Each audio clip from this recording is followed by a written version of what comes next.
Play Shopee Lucky Prize daily. Get a chance to win up to 50,000 pesos, gadgets, and more. Choose an egg and claim your prize. Keep opening eggs daily. Download Shopee now.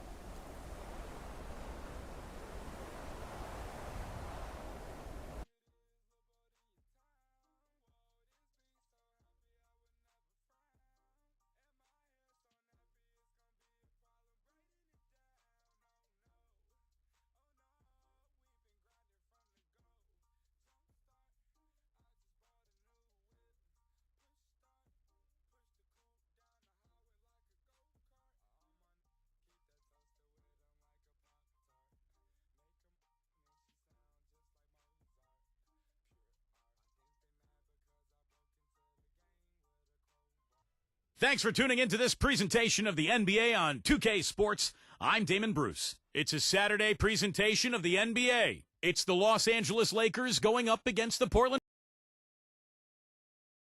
And hi again, everyone. Welcome to our 2K Sports broadcast booth this Saturday afternoon. Kevin Harlan here with Steve Kerr and Clark Kellogg, and it's the NBA.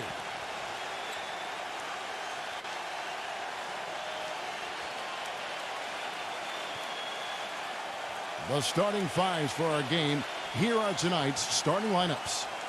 First for the Lakers, they've got Robinson. Tonight we'll see him work to establish that all-important presence under the glass. And it's Ibaka in at the four-man position. And then for the Portland Trail Blazers, Fox is out there with Mitchell. And it's Andre Drummond at 6'11", 275 pounds, the big athletic presence out of the University of Connecticut inside at center. Then it's Marcus Morris, and it's Saric in at the four spot.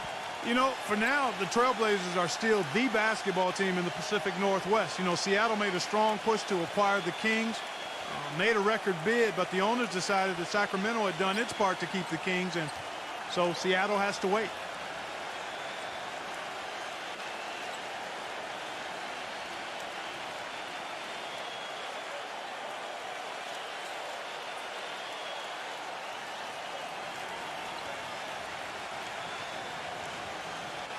And Clark, going back, you know, the Blazers, one of three teams in the Pacific Northwest. You also had the Sonics in Seattle and, Steve, you know, the Vancouver Grizzlies.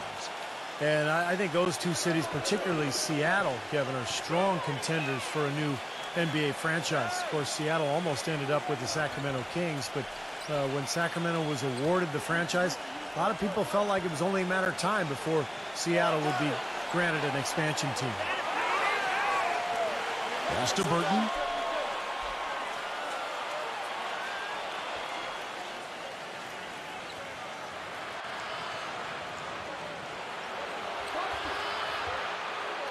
There's the pass to Clark.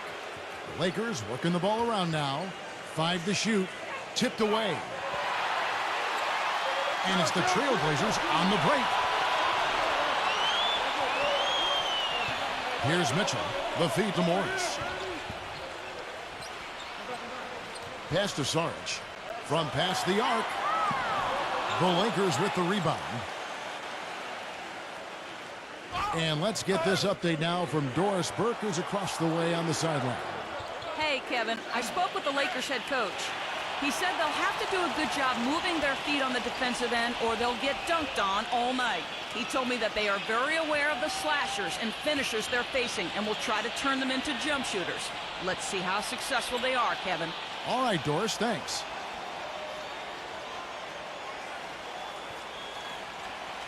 First quarter, just over a minute played. Here's Mitchell. Pass to Saric. Launches it. Gets it to go. Saric has got himself on the board with 3 there. You always like to get that first lead of the game. Yeah, you know, Steve, a good way to set the tone early on there. Clark kicks to Ibaka. Dishes it to Robinson. Here's Fox. He passes to Mitchell. The three. Can't get it to go. Trailblazers on D. Pass to Burton. Just about 2 minutes into the game. First quarter of basketball.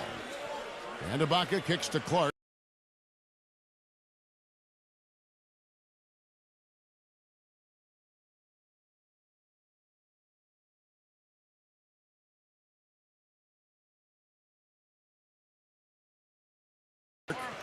Back to Ibaka. Down to 5 on the shot clock. The Lakers need to get a shot off here. Here's Patopico. And a miss there on the triple. Portland's gone 1 of 3 from beyond the arc so far in the game. And he was fouled on the way up. 2 free throws now for him. Yeah, especially at the defensive end of the floor, Kevin. Let's see how many times he steps into a passing lane and comes up with a steal tonight, because he is just a major force at that end of the court. And here's something else, Steve. He invites contact when he's attacking the rim. He doesn't try to finesse his way through anything. He's going through bodies. You know, offensively last season, guys, the Lakers just never seemed to be able to get out of their own way. I mean, they had the worst turnover ratio in the league, and they really struggled to take care of the ball. And even when they got up a shot, a lot of them were questionable shots. They shot the 3rd most threes in the league, but were in the bottom half of the league in percentage. And going back to the Lakers' offensive troubles last season, the worst free throw percentage, Steve, in the NBA. And obviously that's attributed directly to Dwight Howard, because the Lakers also led the league in free throw attempts. So Howard was getting hacked. He really couldn't get it going. He made about half his free throws for the season, and that just really carried over into the team's performance. And the Lakers with possession here. Following the basket by Marcus Morris. Here's Clark. And the Lakers with another miss. Still looking for that first hoop. 0 of 4 now. Here's Mitchell. A chance to extend the lead to double digits, but it's no good.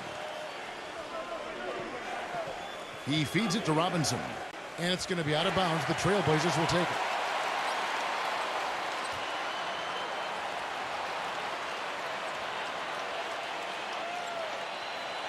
Trailblazers leading by 7. Here's Mitchell. And there's the pass to Sarge. Fox kicks to Sarge.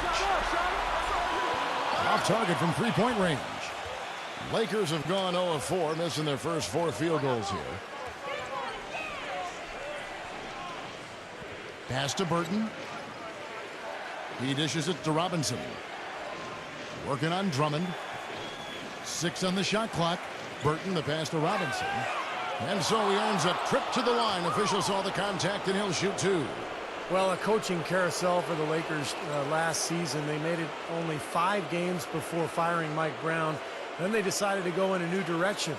And, boy, they went through 3 different head coaches before all was said and done. They never really were able to gain that consistency they were looking for. And that one falls for Robinson. And back to the Lakers' struggles last season. What do you think, Clark, were the main problems that, held them back from being the kind of title contender that they thought they were, and a lot of people imagined they were? Well, how much time do I have? 3 or 4 shot clocks worth? I mean, I think there were a number of issues, as you might expect. Injuries played a significant role, but I think there was discord over how they should play. Really no true identity. They were a big team trying to be small.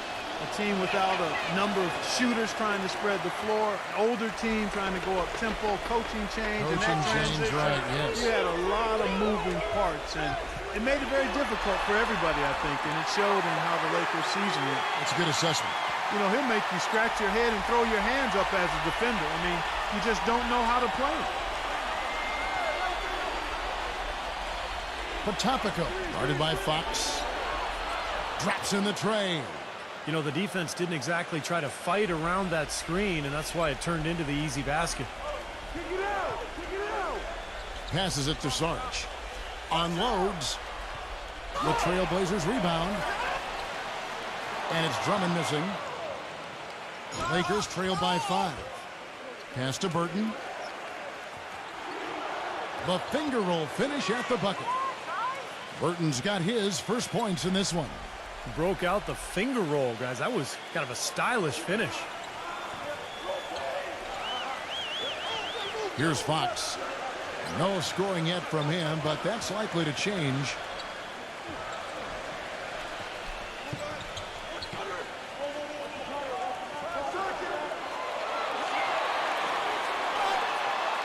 And fouled hard that time. He'll get to the line and shoot two. You know, the Blazers found themselves, guys, near the bottom of the West last season, and typically when that happens, you struggle against the rest of the conference, and that was certainly the case for Portland.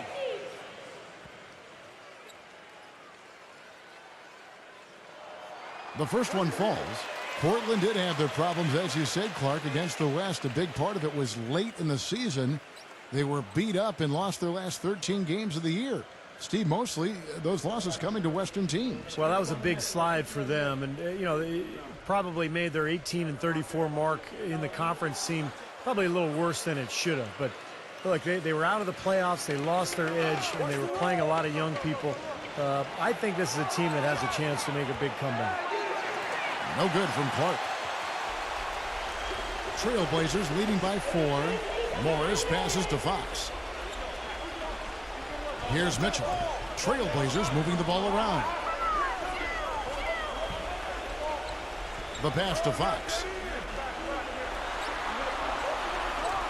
Here's Saric, guarded by Robinson. Here's Fox. Kept alive. And it is very dangerous to leave him open like that. Lucky break for the defense that he missed it. Feeds it to Clark. Pass to Burton. He kicks to Ibaka. From outside, off the mark. Portland's gone 1 of 5 from downtown in the first quarter. Points out there have been hard to come by. In this quarter, he's really been off the mark. He just looks a little bit unsettled. There's the dish to Clark. He passes to Burton. Kicks it to Ibaka. Puts up a 3, and the shot is good. Ibaka's got his first 3 points of the game. D there, guys, was pretty much non-existent. I mean, you can't leave a good shooter like that open. So timeout called here, the first for Portland. Well, a lot of basketball pundits, so to speak, would like to eliminate lottery pick protection outside the top 3 from trades. They feel it gives teams too strong an incentive to tank. You look at the Blazers last season, they owed their pick to the Bobcats if it was 13th or lower, and they finished the season 8-26 after going 500 at that point. So maybe a little suspicious. Portland leading. Here's Mitchell. Mitchell off a pick from Sarge. Mitchell passes to Fox. And they wasted no time getting those 3 points back. Ron Clark going back to the Blazers. They finished the season among the worst defensive teams in the entire league. And that's where they've got to improve, Kevin. They did a decent job denying looks on the perimeter, but they didn't get blocks or steals, so not a real force defensively. And among the worst in fast break points and points in the paint as well, so they clearly have some areas they can shore up. Passes to Burton. Fires for 3. Rebound by the Trailblazers. Sarge has got his 4th rebound with that last one here tonight. A reverse. Fox. Out of bounds, the Lakers will take possession. And the Lakers making a change here.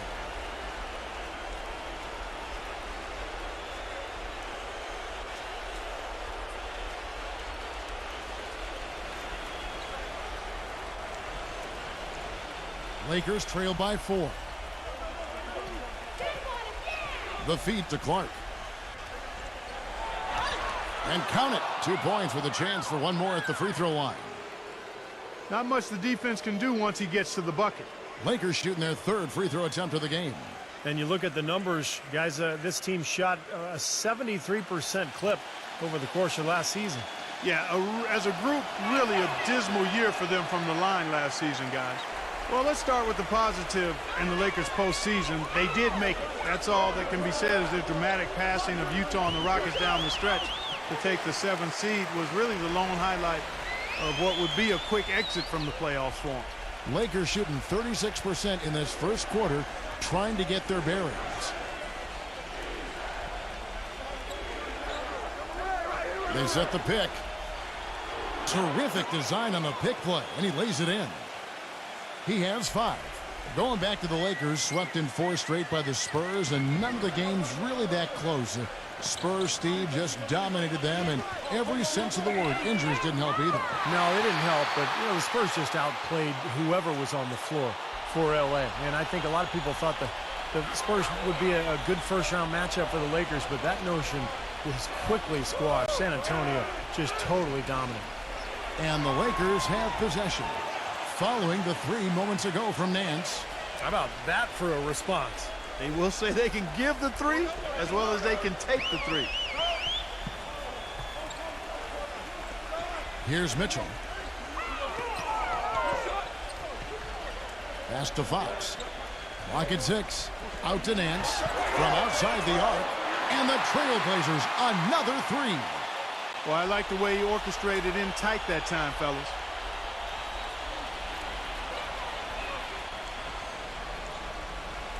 And he's going up for the alley-oop. And Hayes throws it down. You can see the eye contact there. Gave a little nod and then burst to the rim for the alley-oop slam. No doubt, Clark. A pair of teammates with a terrific feel for each other out on the floor. And what a play to make in a close game. A potential momentum builder. Zubek. And again, it's Portland converted. So it's the Lakers now. It's a 5-point game. Potapico, guarded by Fox. Nice work there coming off the screen. 8 points for him. Really hard to find fault with anything he's doing this quarter, at least at the offensive end. Mitchell kicks to Morris. Defended by Clark. The pass to Fox. Shoots it. And he overshot that one, missing. The Lakers have gone 8 of 15 from the field, shooting above 50% here tonight. Dishes it to Clark. With the lead pass, it's stolen by Morris. A pass to Fox. Here's Mitchell. Lays it up, and despite of the excellent defense at that, Mitchell's got 6. And guys, what do you think about the hustle stats for the Trailblazers? Boy, their frenetic defense has really been impressive, putting a lot of pressure on ball handlers and turning them over. You know, another factor in their offense so far has been their ability to convert and score off turnovers. So timeout called here, the first for Los Angeles. You know, last season a lot of folks had the Lakers picked as the super team in the West, the team that would maybe challenge Miami and LeBron, but from the start it just never was a cohesive group and really had one of the most disappointing seasons in the Lakers history.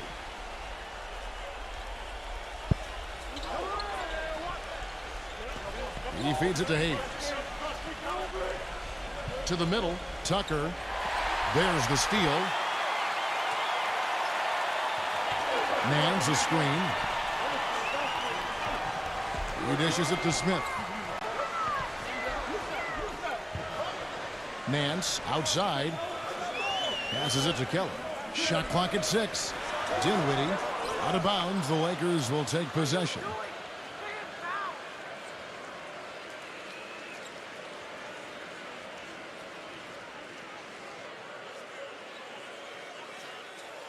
.139 left to play here in the first.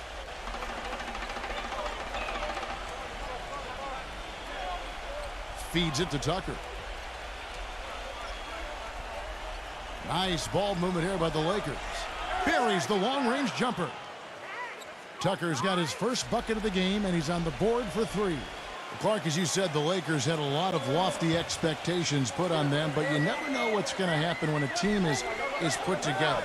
And Steve, they just couldn't reach that bar that was set so high for them. Yeah, the expectations were so high, Kevin, but injury issues cost them all season long. Nash, Howard, Powell, and of course Kobe with the Achilles at the end of the year. And that unit only started 7 games all season together, so they never really were able to develop any chemistry. From beyond the arc, the Lakers rebound. Number 14. Hayes trying to break free. Smith with it, now guarded by Hayes. Smith off a pick from Kelly. Here's Nance. It's good, the assist that time from Smith. Now it's a 6-point Trailblazer lead. That's just a case of 2 teammates working perfectly together. One setting the screen and the other using it to get that separation. 8-second difference between the shot clock and the game clock. Tucker can't get it to go. Well, I tell you what, that's too good a look to pass up there. Even though it didn't go, that's one you got to take. Dinwiddie, defended by Hubbard. Here's Dinwiddie, takes it up with both hands and rips it down. And again, a few more points added to the lead. They might be ready to pull away here. I wouldn't be surprised, Steve. As well as they've got it working right now, that could be the case. And that concludes the first quarter of play. It's the Trailblazers up 8. And back in a moment as we'll get underway with quarter number 2.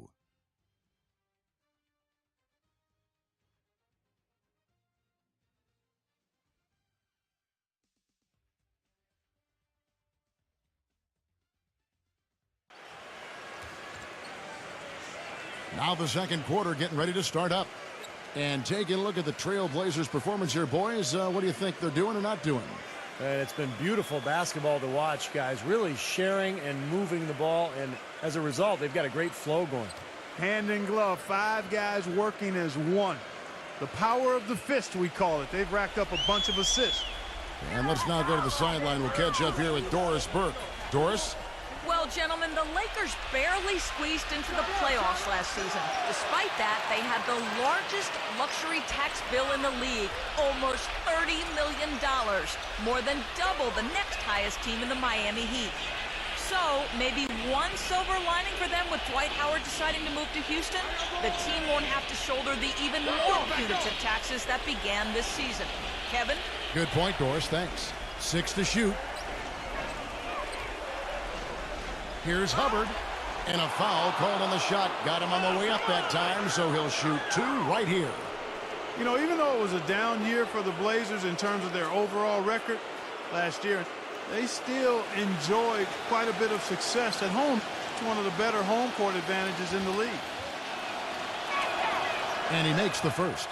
And for the Blazers, as you said, not the year they wanted, but Steve, they still managed to finish 22-19 here in Portland.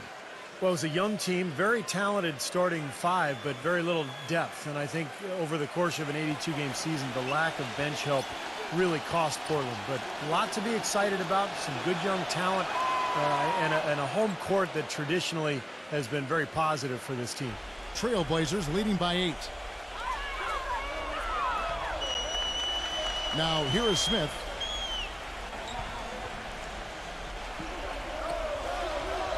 Pass to Dinwiddie for 3. And out of bounds as the Lakers gain possession.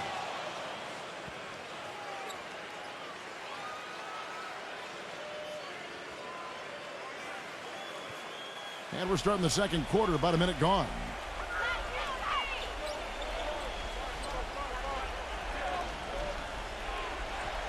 They set the screen.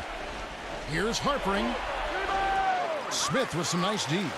He operates pretty well in traffic, guys, but that was a tough play to finish off. Dinwiddie passes to Smith. Nance outside. Off target with his 3. Lakers trail by 8. Throws it up high, and Hayes throws it down. Maybe that'll ignite them. I mean, impossible not to get pumped up after that. At least I think that would be the case. Well, you can see the immediate reaction of the guys on the bench. They are. Look at them. They are pumped up. Yeah, they're geek. That's what those alley-oops do, though. Time called here. The Blazers decide to talk it over.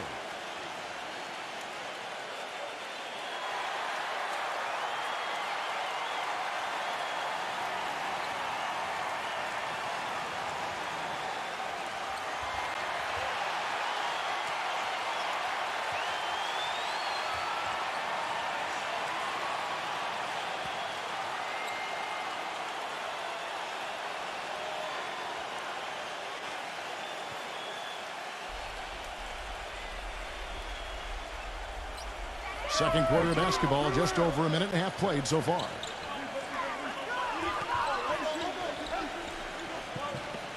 He kicks it to Nance. Clock at 6. And it's the Lakers on the break. Here's Harpering. Tough break for the defense. He took the heat and drew the whistle.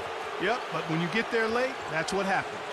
Serge Ibaka has checked in for the Lakers.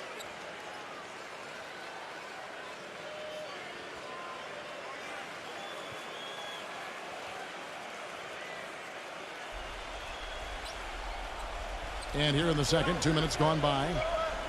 The pass to Hubbard. Lets it go from deep. And again, no good by the Lakers. Boy, that's a surprising miss right there. He usually feasts on those wide open opportunities.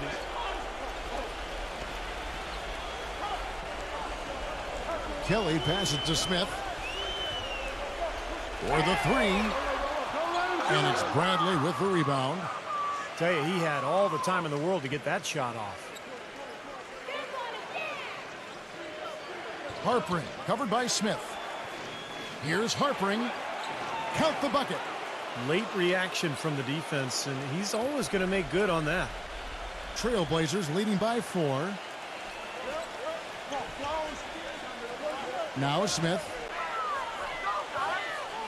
He passes it to Drummond. Out of bounds, the Lakers will take possession. Well, that's inexcusable to throw a pass that far off the mark. Sarge is checked in for Nance.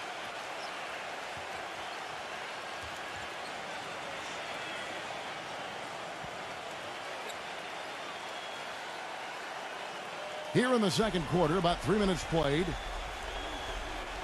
There's the dish to Tucker. Passes it to Hubbard. Three-pointer. And that one's good.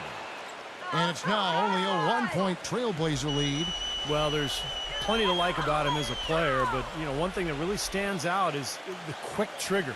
He can catch the ball in space, defenders all over him, but, you know, in an instant, lets that shot go, and he is accurate.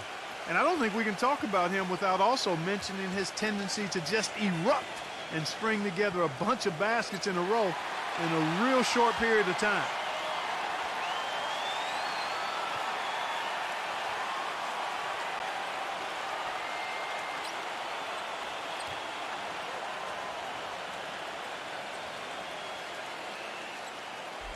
Here's Smith. Passed it in, Whitty. Back to Smith. Now the pass to Kelly. And some nice ball movement here by the Trailblazers. Smith missing again. Here are the Lakers with the ball. Right now they're on a 9-0 run. Kicks to Tucker. The feed now to Ibaka. Dishes it to Tucker. 6 on the shot clock. Passes it to Hubbard. High post shot. It's Drummond with the rebound. The Trailblazers have gone 1 of 6 from the field in the second quarter. It's been a rough period so far. Smith outside.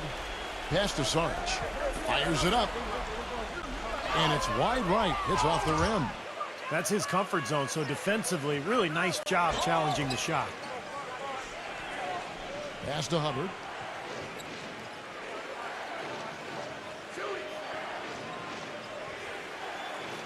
Harpering, defended by Kelly.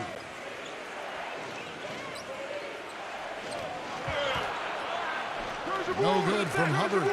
You see the defenders get out of his way a lot of times when he's on his way to the bucket, but not that time. Sarge passes to Kelly. And Sarge kicks to Smith. And the pass to Sarge. Back to Smith. Here's Sarge, defended by Hubbard. Shots good by Sarge. Sarge has got 6. An unusual skill set for a big man. The long-range shot gives you such good spacing offensively. Back to Bradley. Here's Harpering. The offensive rebound. Here's Tucker. And again, the Lakers no good. Trailblazers leading by 4. Passes to Sarge. And he didn't get quite enough under that one. He just has not been able to get into that groove yet, guys, but as a whole, it hasn't affected them too much. So the whistle blows on the shot and 2 free throws for the contact right there. Well, probably the right play defensively. If you can't get the block, send them to the free throw line. Don't give them an easy 2. No easy buckets inside. Force free throws and work to keep them out of the lane next time around.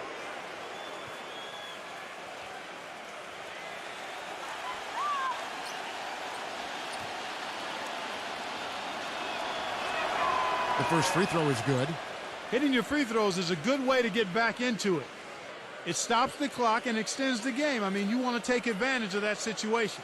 And they're shooting much better from the line here in the second quarter. So far, they haven't missed one. And the Lakers making a change here. Robinson's checked in. And so he hits both. Portland's gone 6 of 14 with the 3 ball tonight. Just a little over 40%. Smith kicks to Saric. Back to Smith. Fires the 3. Shot's good. Smith's got 5 points now this quarter.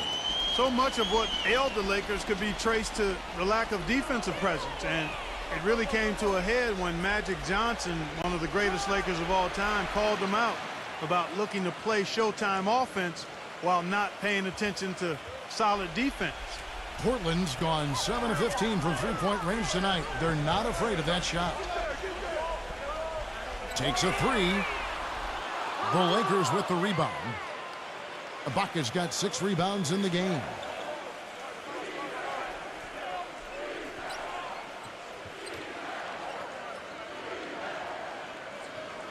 Right side Robinson. He feeds it to Tucker. Shot clock at 5, and it's blocked by Kelly.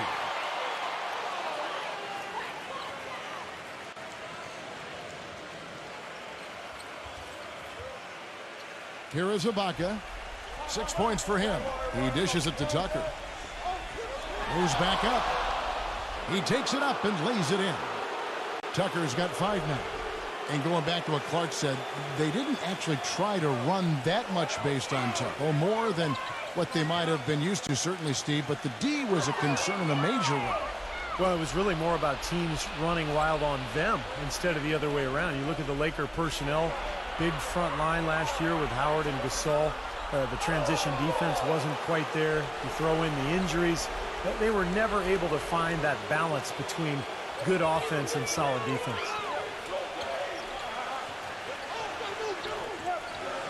Feeds to Smith. Looking to end the run. Shot is off. Some solid defense from Robinson. I think the game plan needs to change here, guys, if they're going to get out of the hole, because he is not helping their offense. Nice ball movement here by the Lakers. They get it again, and he jams it with authority. Up and in with force after the offensive rebound. I like that tenacity. Yeah, he is so sturdy. He just battles for every rebound. They set the pick. He kicks it to Smith.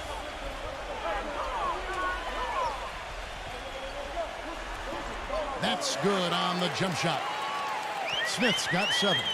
And he's shaking off a poor first quarter shooting effort. He's really starting to turn it on now, guys. Pass to Hubbard.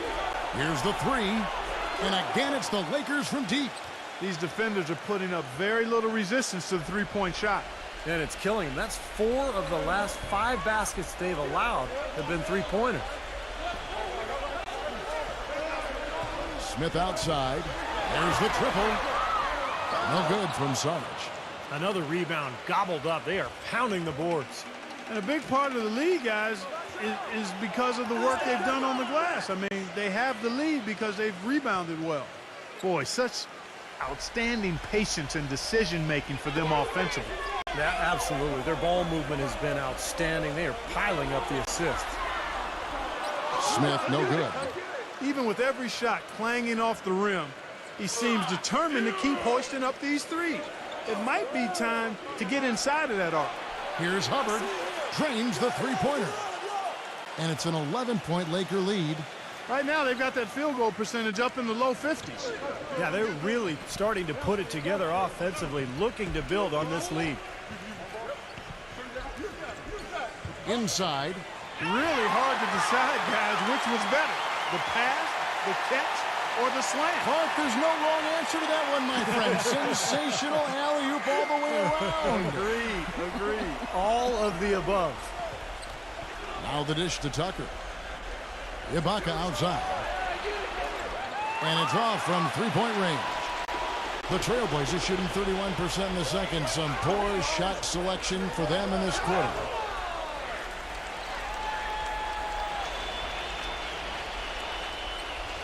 Big group substitution here for the Lakers.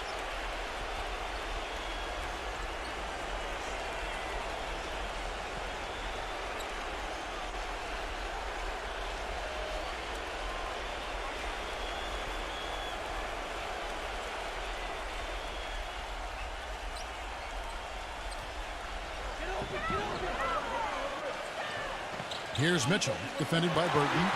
And that one's good. Mitchell's got 8. Lakers leading by 7. Here's Burton. He's got 5. And Clark slams it in. Phenomenal alley-oop slam right there, guys. They're taking advantage, Clark, of a team that looks lost out there. Yeah, this is threatening to get kind of ugly out here. Pass to Sarge. Lets it go with a 3. The shot no good. And the Lakers take it the other way. Another strong rebound, just like we've gotten used to seeing from them today. Yeah, 1 or 2 more of those, and this lead will be double digits. Here's Potapico. Good, and the assist goes to Robinson. 10 points for him. And that's a difficult shot in the face of a defender that towers over. Well, you know, he almost seems to enjoy those mismatches, Steve. It gives him a chance to show what a strong finisher he is. Morris passes to Fox. Beyond the arc. Robinson pulls it in. Robinson's got his 6th rebound on the night. And it seems like nothing is falling for him this quarter. He's really out of his rhythm. An emphatic alley-oop jam. What a beautiful pass to set that one up. The pass might have been pretty, but the finish, I thought, Clark, angry. That's a heck of a combination. Pretty pass and an angry punch. I would call it an irate finish even. 58 seconds left in the first half. Here's Fox. Just 5 to shoot. Tries to save it. And out of bounds as the Lakers gain possession. The Lakers making a switch here. Tucker's checked in.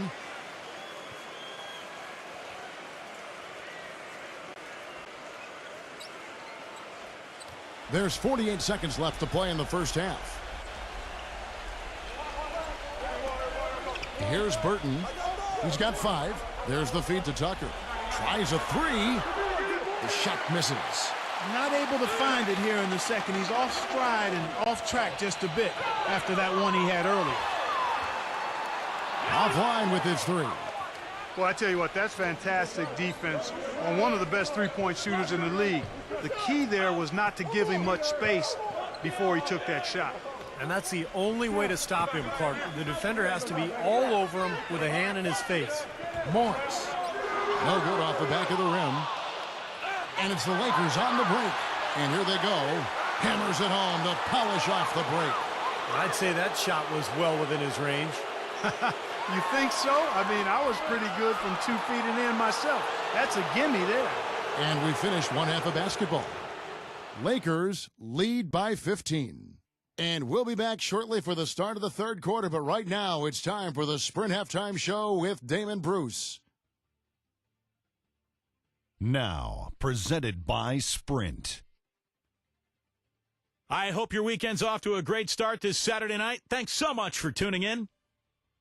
The Los Angeles Lakers in front against Portland. They've benefited from some excellent contribution from their bench, providing scoring in bunches when called upon. It's been a major advantage. Serge Ibaka putting on a clinic against The Sprint Halftime Report, presented by Sprint. And as we begin the second half, first half wasn't even close, guys, and we'll see if there is a comeback on our hands or more of the same as we get the third quarter started. What a game we're seeing from Hubbard. You know, he spoils us with his performances game in and game out, and so far, just another big scoring night for him. Typically, when he puts up that many points in the first half, he's going to follow it up with a better second half. We'll see if that happens here. Fox kicks to Drummond, and it's sent back by Robinson. Screen by Ibaka. The pass to Burton. Kicks to Clark. Nice ball movement here by the Lakers. Ibaka, no luck. Trailblazers trail by 15. This is to Morris. drills the three-pointer. Morris has got the first points of the third quarter up on the board for the Trailblazers. Ibaka outside. He passes to Clark. Leads him in there. Here's Robinson. Oh, went in there and tried to power it down, but drew contact. He'll head to the line. Yeah, that's smart basketball. You foul and you send a very poor free throw shooter to the line. Yeah, I think that's just smart. I mean, especially the way he's been throwing it down. Make him earn it at the stripe. He shot 2 free throws in the game, made one and missed one. Not the guy you want to see taking too many free throws. Last season, his numbers among the worst in the league.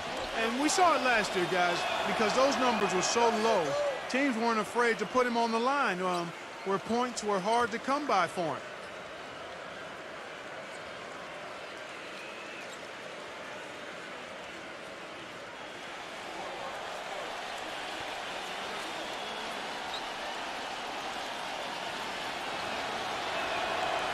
That one misses. Trailblazers trail by 13. Mitchell off a pick from Sarge. Mitchell passes to Sarge. Here's Mitchell, defended by Ibaka. Mitchell's shot is good. The Lakers shooting at 51%. Really solid. Here's Burton, defended by Mitchell. Clark kicks to Ibaka. Passes it to Clark. Here's Burton. Left side, Ibaka. That three off the mark. The Trailblazers have gone 2 of 3 from the field to start the second half. He feeds it to Morris. Pass to Fox. The three. Good. He has 7. The easiest way to do it sometimes is with the bounce pass. Lakers leading by 8. 2 minutes gone in this third quarter now. From deep. And it's Fox with the rebound. And offensively, they have yet to hit a shot. Slow start here to the second half. And 2 free throws coming up as he misses that one. Drawing the whistle and a lot of contact there. Very close to a three-point play right there. Yeah, that didn't go down, but those are exactly the plays coaches like to see. The Trailblazers shooting their 5th and 6th free throws of the game. Well, how about last season? They shot 80% as a team from the free throw line. That's an impressive number. You know, something you can point to when you're talking about their areas of success last season, free throw shooting.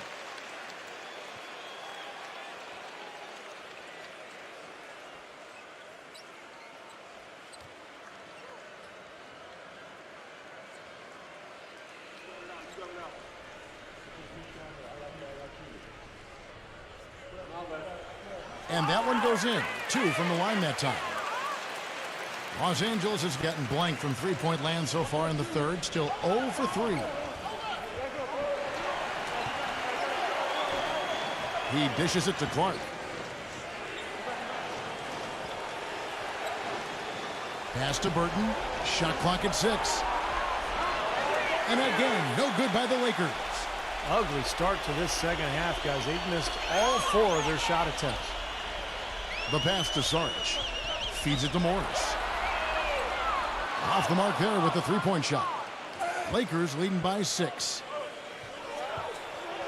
Here's Potapico, and he drew the blocking foul. He'll go to the line for 2. The Lakers have made 2/3 of their free throws tonight. 6 of 9 to be exact.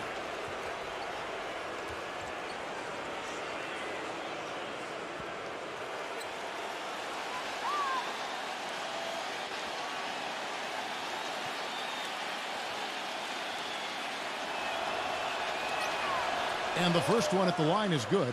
Boy, it seems like they're having a lot of trouble at the line today, and it's just been that kind of a day.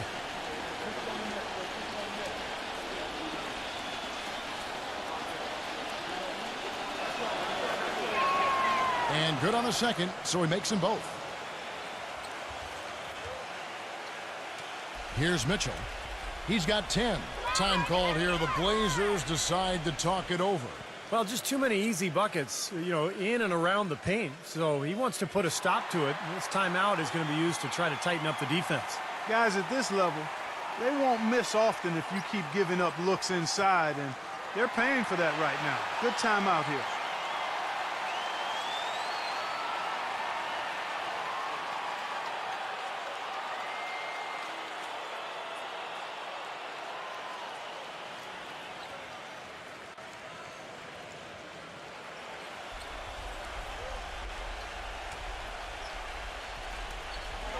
It's picked off. He kicks to Robinson. He passes to Burton.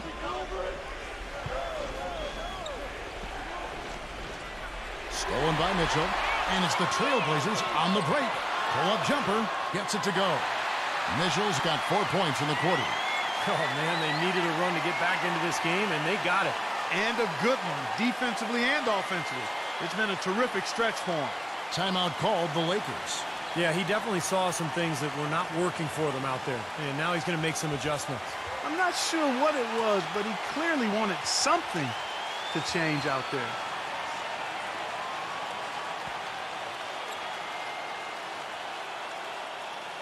Lakers leading by 6.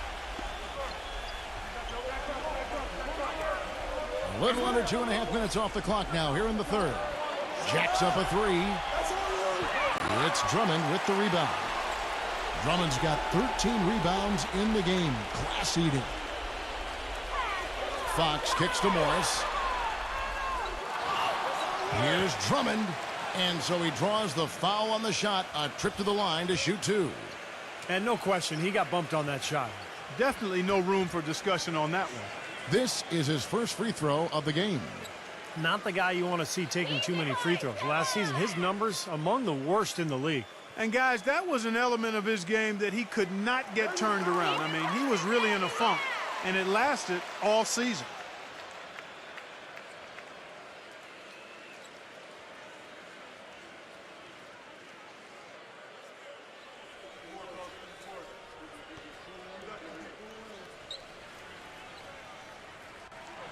And both free throws good for Drummond.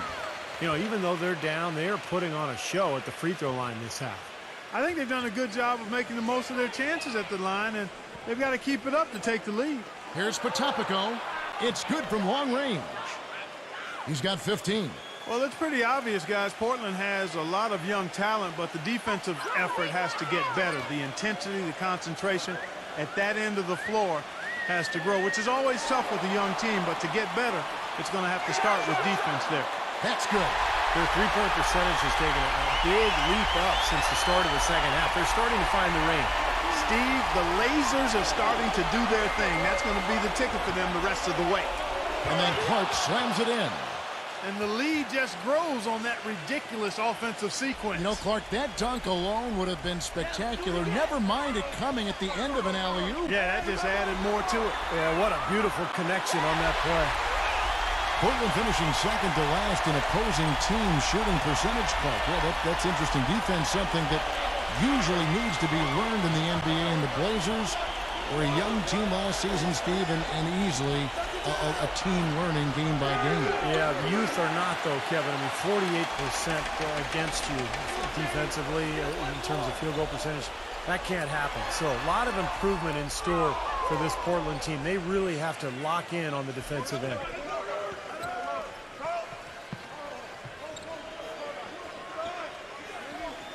Pass to Burton.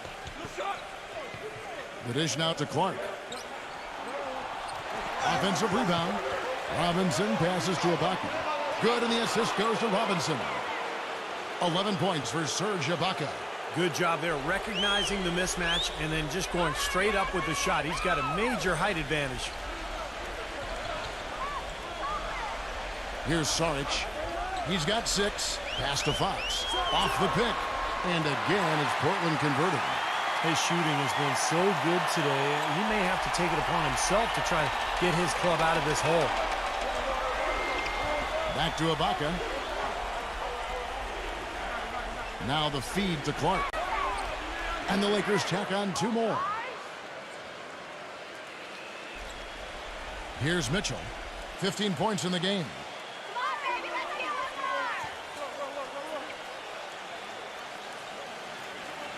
Pass to Saric. There's the 3. And the Trailblazers another 3. They just continue to splash home those threes. Eliminating the deep shot has to become priority number 1 for this defense. It really does. I mean, it's not possible to give up that many points behind the arc and not pay the price in the end. Ibaka dishes to Robinson. Clock at 6.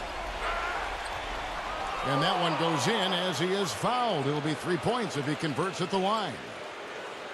Boy, it's been a poor defensive effort. When that ball has gone inside into the post, they've been in trouble. Yep, points in the paint clearly going against them now. And the Lakers making a change here. And a chance to catch up on some numbers here. Scoring breakdown for the Lakers. Anytime they've had a chance to attack the lane, they've done so. The penetration has been impressive. Well, it's been a super performance from beyond the arc, too. I mean, they've been raining in those threes. Fox, no good. Boy, I tell you what, guys, he's an extremely strong finisher. I'm surprised he wasn't able to power that through the defense. Here's Mitchell, defended by Burton. Morris with the ball. 9 points in the game so far. Stolen by Robinson.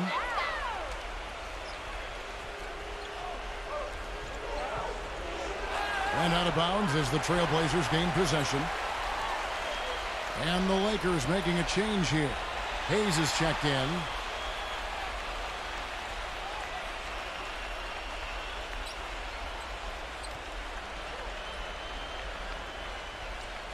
Trailblazers trail by 4. Fox kicks to Mitchell. Misses the jumper. You know, they haven't been able to open up a big lead, but the rebounds are starting to add up for them. They may be able to pull away a little bit. Yeah, they've been doing the dirty work inside, Steve, playing a very tough brand of basketball. Boy, they couldn't hook up there on what's really a pretty basic pass. The Trailblazers making a switch here. Nance is checked in.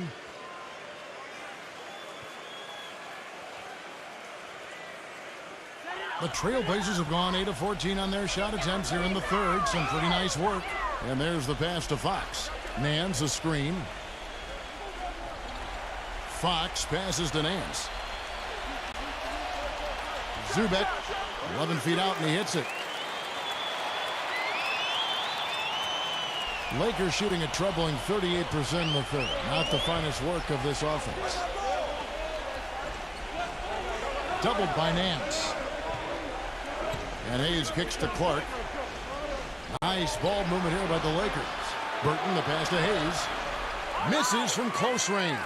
Pretty good defense there. I mean, that's a shot that he can make, but they really challenged him. Back to Nance.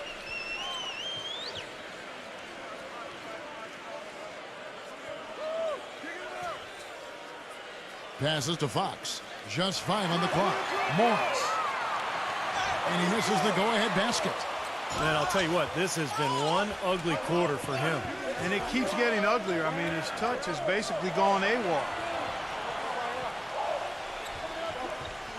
Here's Burton. He's got 5. Fires from deep. Offensive rebound. That's good. And the Lakers lead by 4. And his specialty is tracking down those great offensive rebounds that oftentimes he can put right. Steve, he is always on the prowl. I mean, you got to body him up early or he'll stake out that prime real estate for those second shot opportunities. Nance outside. Pass to Mitchell. Rebound the Lakers. The biggest lead of the game, 15 points. Pass to Burton. And the bucket counts, and he's on his way to the free throw line. Try to make it a 3-point play. Exceptional play to take the bump and still get it up and down. Yeah, way to stay with it and look to finish the play right there. And he'll be shooting his first free throw of the game here. Boy, it was a tough year for Portland, and a lot of that was because they didn't get much done in points in the paint. Not only did they not score in the paint, they gave up a lot of points in the paint as well. Fox kicks to Mitchell.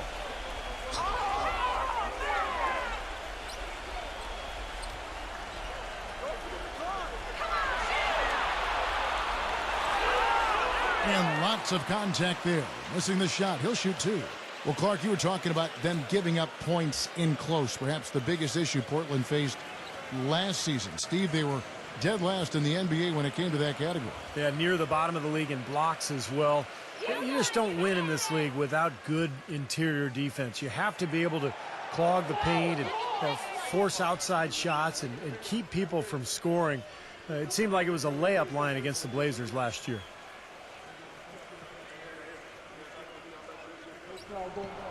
He hits the second from the line. Lakers leading by 6. Potapico guarded by Fox. Here's Potapico. A three-pointer off the mark. A clear look at the hoop. He doesn't miss many of those. Here's Fox. Rebounded by the Lakers. 1:43 left to play here in the third. Now the pass to Burton.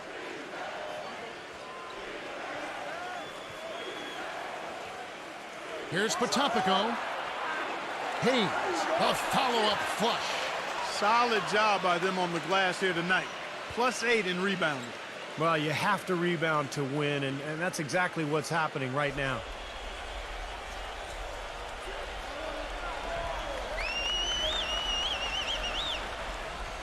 Out of bounds, the Lakers will take possession.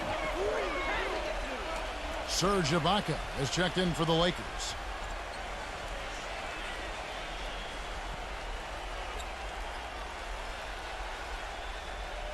The Lakers in the lead.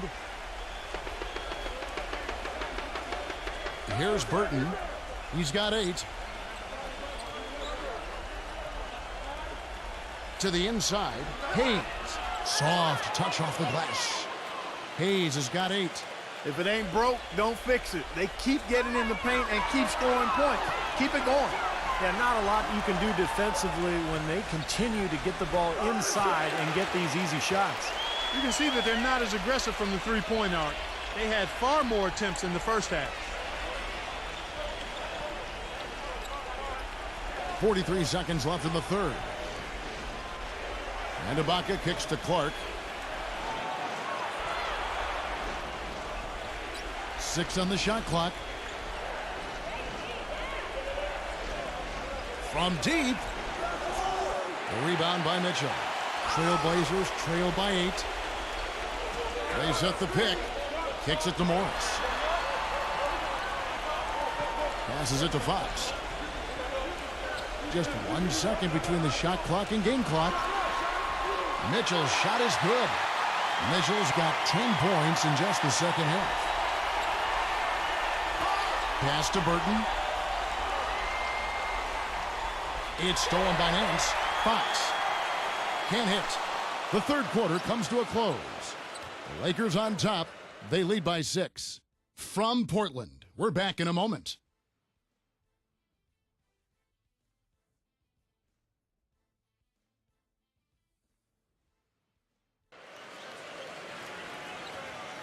We've got a great game on our hands as we welcome you back. The fourth quarter of action getting started.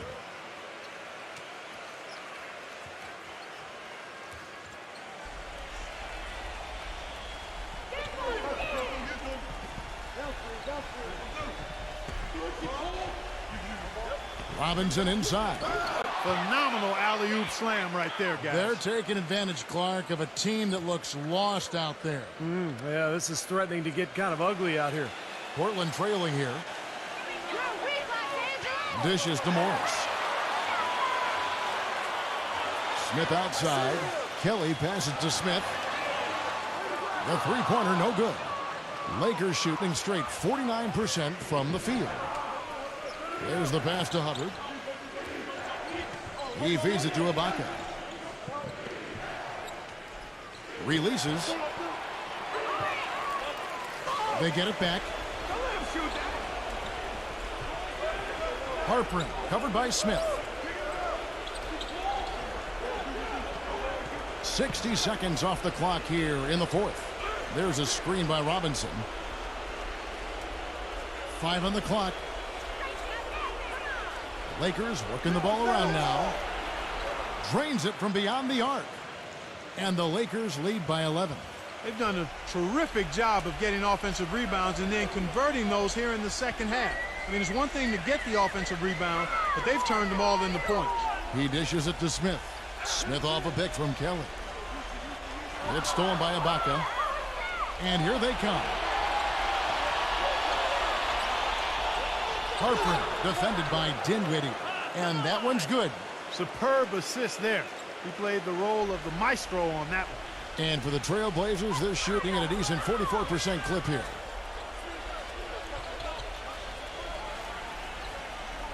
Feeds to Smith. Puts the lead pass in front of him. Kelly. And there's the whistle. Fouled hard on the shot. He'll go to the line. Serge Ibaka picks one up there.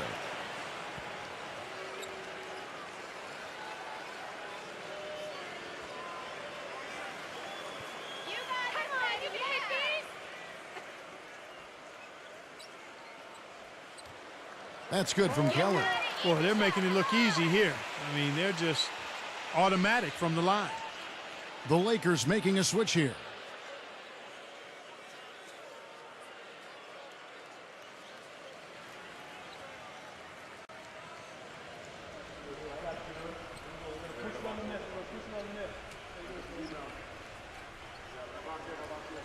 No good on the second, so he hits 1 of 2. Physically, there's no doubt they've been the stronger team. That plus 10 rebound advantage tells you all you need to know. Yeah, not to mention what it says on the scoreboard. I mean, they're really pushing them around physically at this point. Doubled by Sarge. Left side, Ibaka. And he's knocked off course by the D. The foul called. He'll shoot free throws. Trailblazers having lots of trouble defending against Ibaka. He's got 11 points, and from downtown, he's buried 3 3-pointers. Yeah, when he's been able to get squared up and get a good look at the basket, it seems like everything's been going in. The free throw drops from Ibaka. And the Lakers making a change here.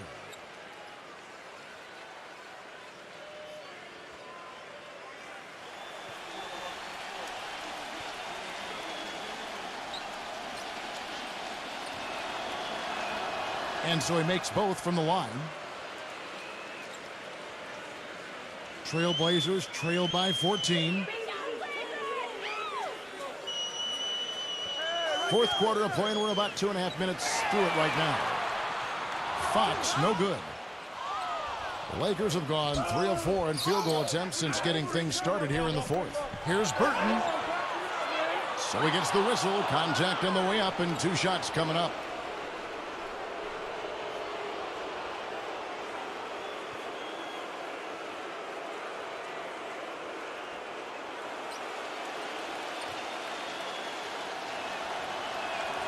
That's good from Burton.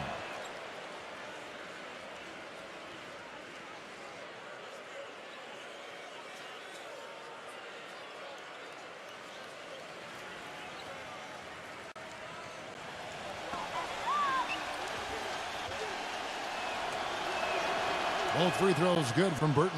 They didn't shoot it well from the line in the first half, but they've turned it around here, and it's helped them secure the lead. I mean, free throw shooting is important when you're trying to pad a lead. Morris kicks to Sarge. Foul call that time on the way up. That'll give him 2 chances at the free throw line here. Yeah, he got whacked. Shouldn't be much debate on that one. Yeah, that was as straightforward as it gets, guys.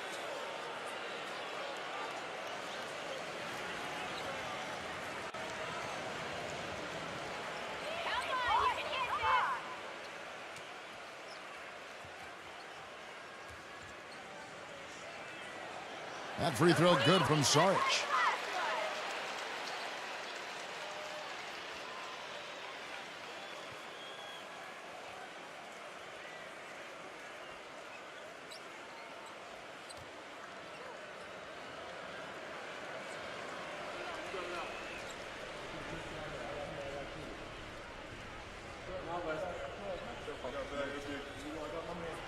Both free throws good from Sarge. Well, as far as the league's big men go, he's one of the very best at the foul line. Here are the Lakers with the ball. They're on an 11-3 run. Here's Harpering. It's good, and there's a block called in the play. He'll get 1 free throw. Well, Kevin, he's extremely adept at creating his own shot. You know, we got a lot of catch-and-shoot guys in the NBA, but players who can beat you off the dribble and score are tough to come by. And he also loves to jump into the passing lanes and pick you off. I mean, likes to shoot the gap. It backfires on occasion, but like a great base runner, he seems to pick his spots pretty well. And just about 3 minutes through the fourth quarter here. Here's the screen. Pass to Saric.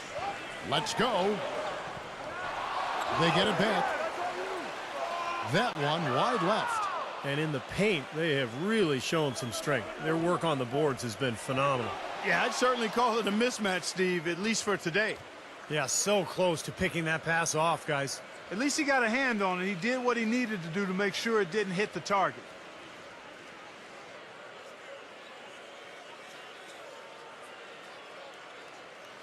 Now off the inbound. Uses both hands to slam it down. This has been a one-sided game in just about every area. The lead continues to grow. Absolutely. Their offense and their D have been equal parts outstanding. He kicks it to Drummond. Robinson on him. The jump hook with the shot. And he wills that one in. Sinking right through off the back iron.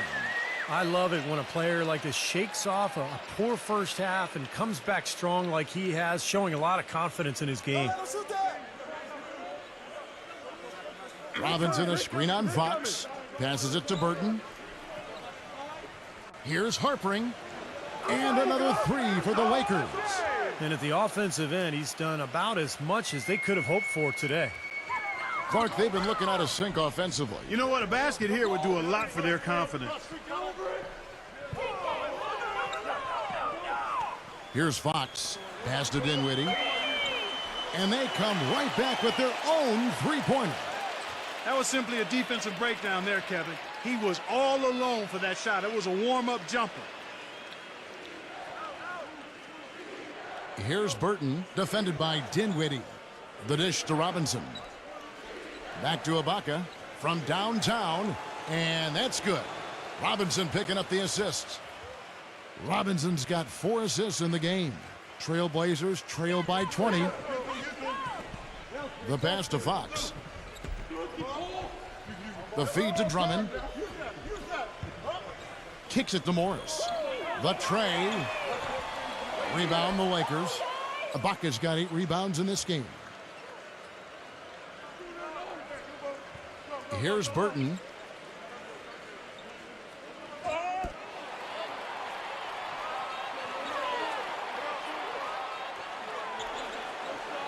Buries it down low.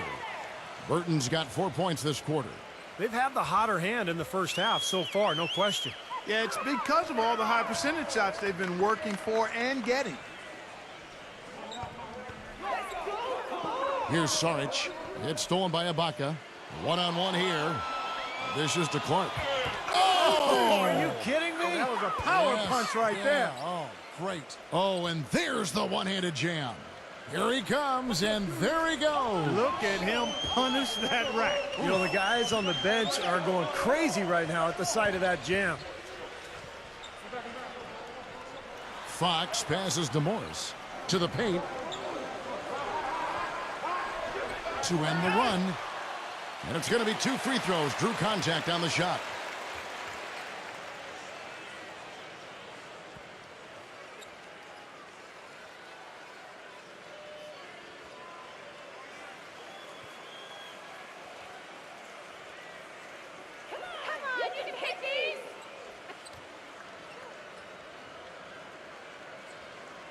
That one is off.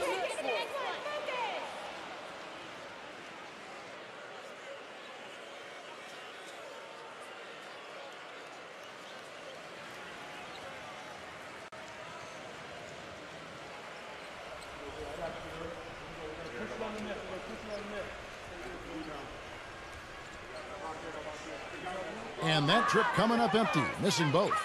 Los Angeles has gotten off to a great start from three-point range in the final quarter. They're a perfect 3 of 3. Screened by Ibaka. Pulls up. No good from Burton. Great defensive anticipation there to challenge that shooter. Here's Fox. Ibaka with some nice D. Lakers shooting 53% from the floor. They're locked in. He feeds it to Clark. Pass to Burton. Releases. And again, it's the Lakers. And Portland has possession. Come on, baby. Let's get one more. Dinwiddie passes to Sarge. Sarge off a pick from Fox.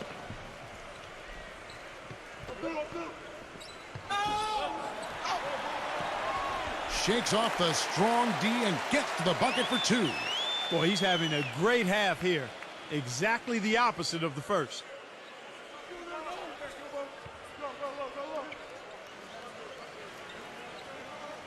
Harpering, guarded by Fox. Stolen by Sarge. Passes it to Fox. And he goes up strong with one hand and flushes it down.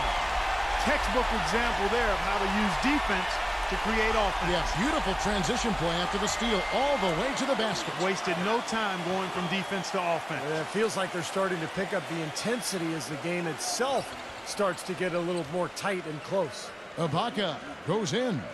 And out of bounds as the Trailblazers gain possession. Man, I don't know what happened right there. He just basically walked out of bounds. And the Lakers making a change here. The Trailblazers have gone 4 of 10 here in the final period. Not the time to go cold. Pass to Mitchell. Here's Fox.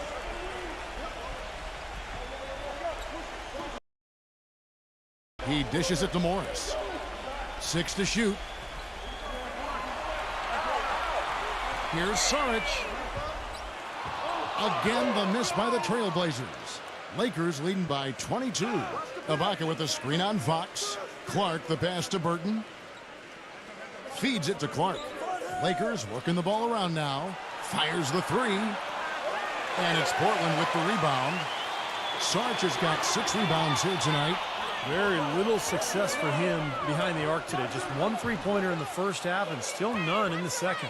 And out of bounds as the Lakers gain possession.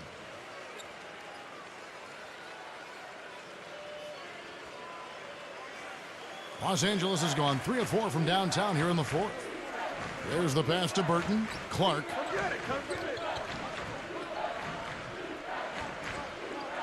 And out of bounds as the Trailblazers gain possession. Where was he going with that pass? I mean, that's just an awful turnover. Portland's gotten some tough luck from three-point range. In the fourth quarter, they've hit just 1 of 6 from deep. Down low, Saric. And that basket's going to count, folks. Gets the goaltending call right there. He almost got to that shot in time, but not quite. You can't touch the ball once it's on the way down. Lakers leading by 20.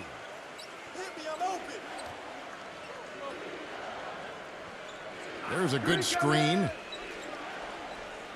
Pass to Burton. Shot to end this cold run, and that one's good. Burton's got 12 points here in the second half. You know, defensively, you cannot forget about him. He gave him a wide open look there. Time called here. The Blazers decide to talk it over. Coach can't be pleased with their inconsistency on the defensive glass. They've been caught taking pictures out there. They're watching, as opposed to getting in there and securing the orange.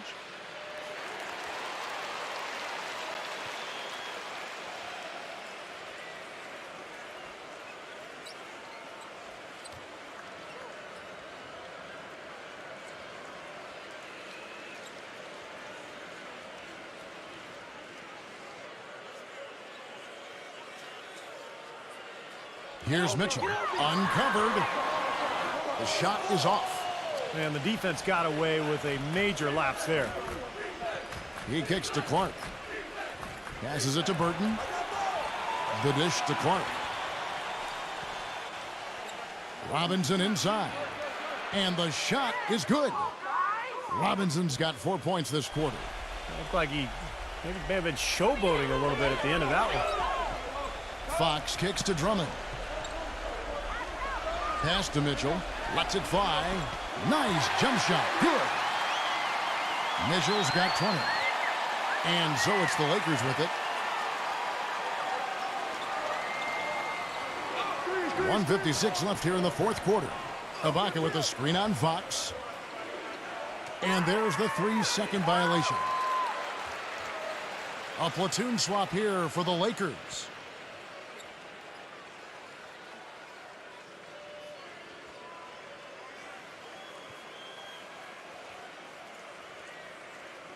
Portland's gotten some tough luck from three-point range. In the fourth quarter, they've hit just 1 of 6 from deep. And there's the feed to Nance. Back to Smith.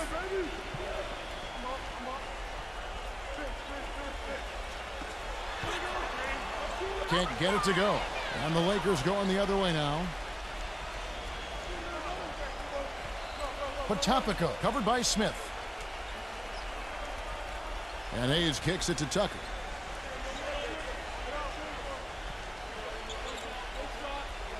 Shot clock at 5. 18 feet out. Misses off the right iron. The Trailblazers shooting in the fourth quarter has looked shabby, 38%. Here's Smith. Laid in with a nice touch off the glass. He kind of threaded the needle with that pass into the paint. Lakers leading by 21. Potapico covered by Smith. There's 49 seconds left in the fourth quarter. Potapico defended by Kelly. And so he draws the foul on the shot. A trip to the line to shoot 2.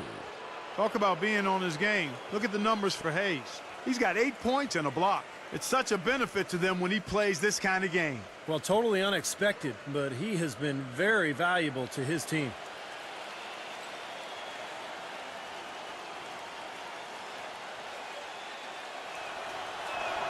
And the first one drops.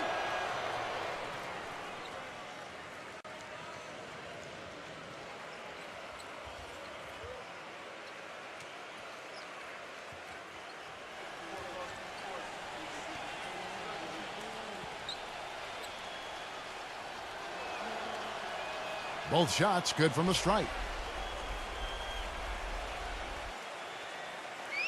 There's 39 seconds left in the fourth quarter. Now the pass to Kelly. Lets it go. Yes, and it's Smith with the assist that time. You know, if this had come earlier, they might have been able to get back into it. Yeah, but as it is, too little, too late. Kicks to Hayes. Dishes it to Tucker. Passes it to Hubbard.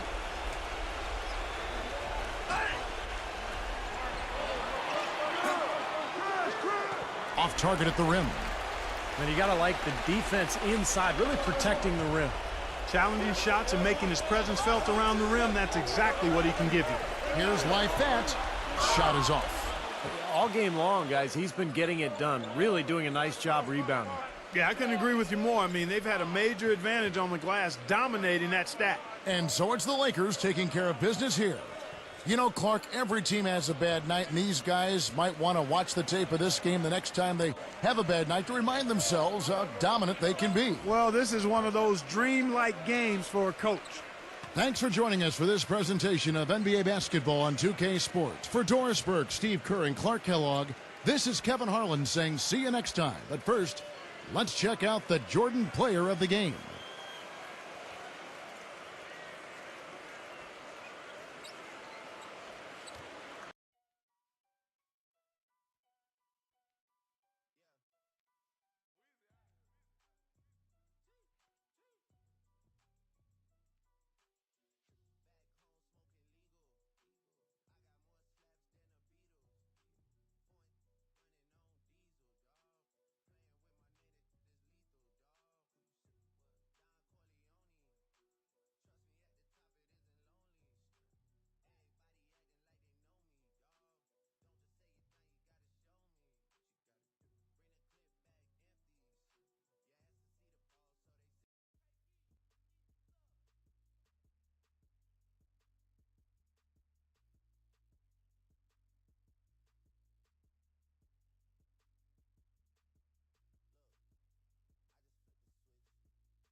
Welcome to 2K Sports. I'm Damon Bruce. Glad to have you with us. Friday Hoops Fest. Hello again, everyone. This is Kevin Harlan alongside Clark Kellogg and Steve Kerr. And we're ready to bring you the NBA on 2K Sports. And now a quick check of our starting lineups for both teams. Okay, first for the Bulls. And at the center position, an impressive combination of size and skill. The 7'1" Spaniard, Marc Gasol. And it's Durant, and it's Favors in at the 4 spot. And for Charlotte. And at the center position out of New Zealand and the University of Pittsburgh, 6'11" pivot, Steven Adams. And it's Hayward, and it's Aldridge in at the power forward. Guys, how about the Bulls being able to nab the 5th seed in the East last season, in large part due to how they were able to play on the road? Of course, when you play tough, solid defense like they do, it makes it easier to be competitive and string together road wins.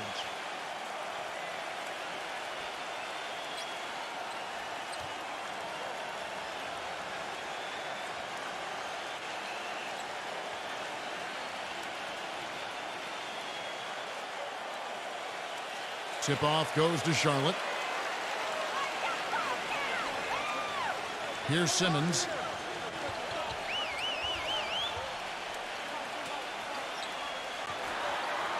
Back to Aldridge. Uncovered, and he connects with the jumper. And for the Bulls, defense is one of the few things in the NBA that can neutralize a home court advantage. And Steve, a big part of why they had the success they had on the road. Yeah, they went 21-20 away from the United Center, and one of only 5 teams in the entire East who managed to stay above 500 away from home. That's a real tribute to this team and the coaching staff. Here is Hayward after the made shot from Schroeder. Hayward gets to Adams, takes the 13-footer. It's rebounded by Knox.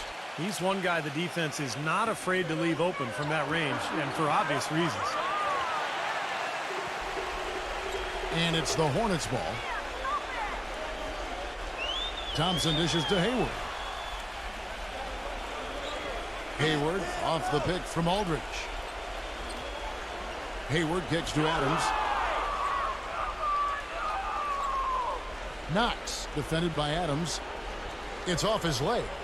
And they're saying he kicked the ball.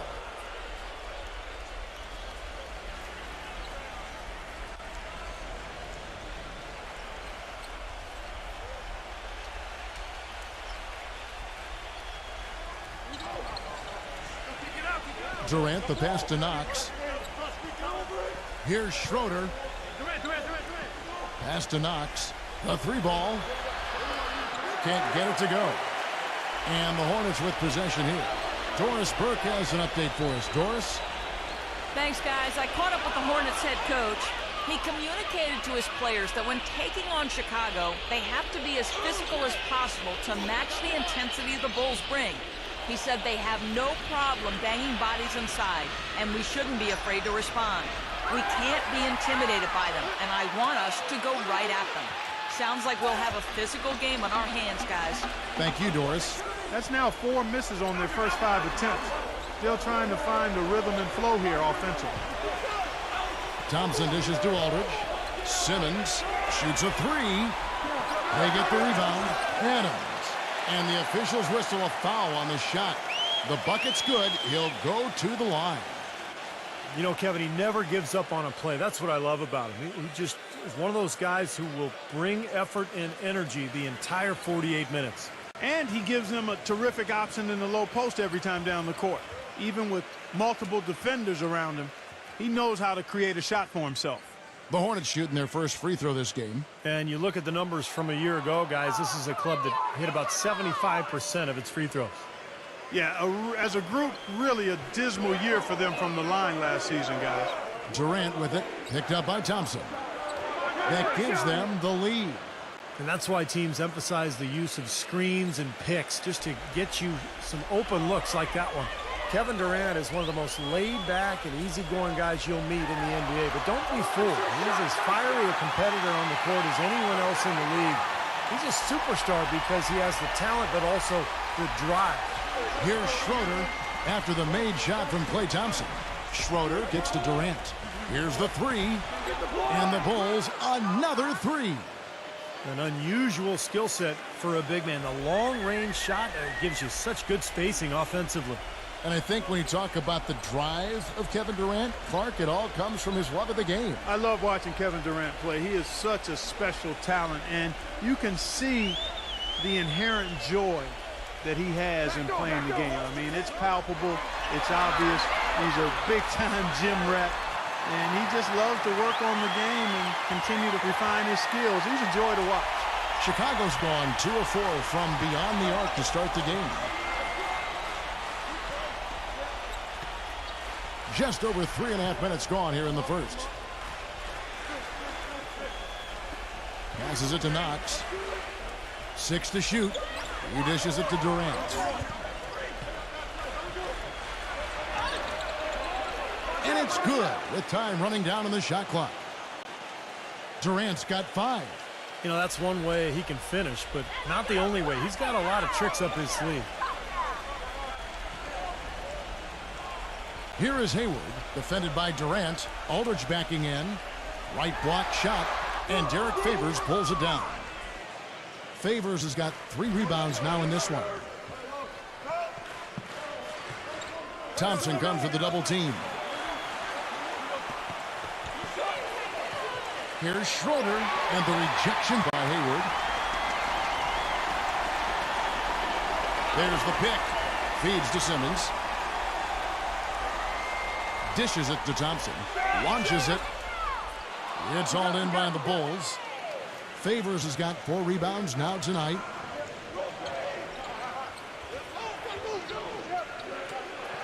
Now the pass to Schroeder.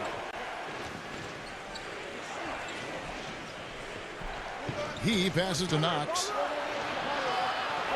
Off target from 3-point range. The Hornets have gone 50% from the field to this point, 4 of 8.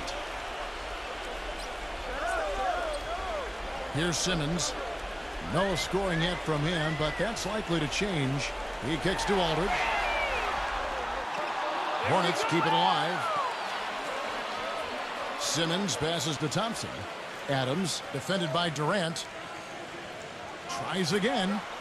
Hits the front of the rim and out. Well contested shot there. And that's the key defensively. You've got to make them work for it. Challenge every shot. Favors, and Thompson sends it back. Some nice ball movement by the Bulls. Pass to Schroeder. There's the 3. No good from Knox. He's been wayward and just off on about everything he's put up in this period. And that one's good by Aldridge. Aldridge has got his second bucket. Beautiful lead pass there. He let his teammate run right underneath it.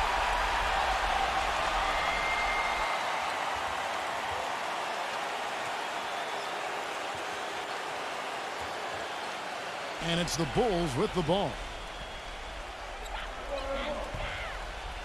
Here's Schroeder.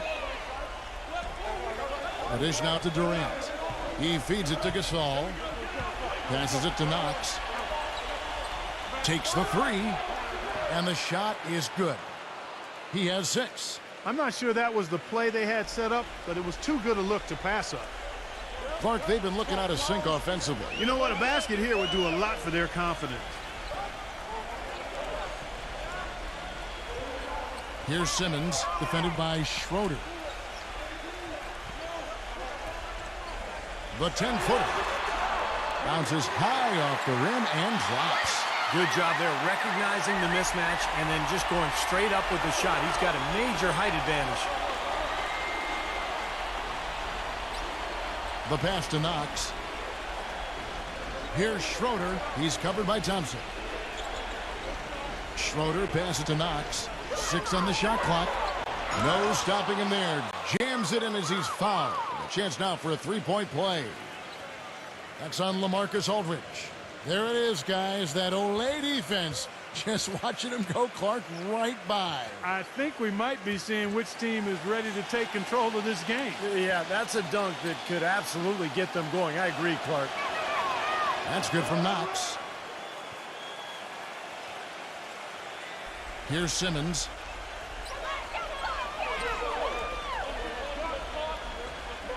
The feed to Smith.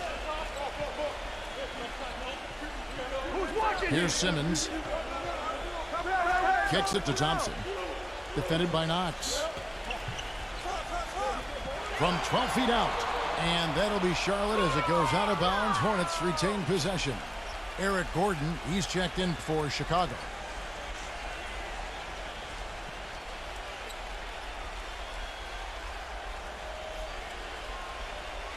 There's a screen.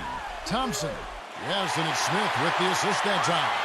Very effective screen to set up the jumper. That was the key to that play. Thompson against Gordon. He passes to Schroeder. He dishes it to Parker. Bangs home the trifecta.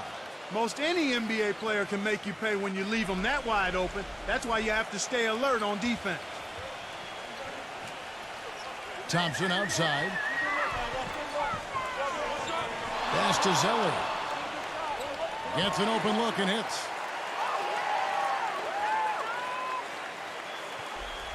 The Bulls leading by 3.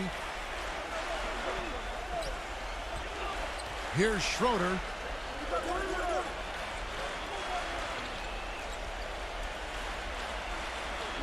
Feeds it to Durant. Clock at 6. Banked in off the glass. Durant's got 7 points in the game. They are really doing a nice job establishing a presence inside early. And that's going to open things up for them on the perimeter going forward, Clark.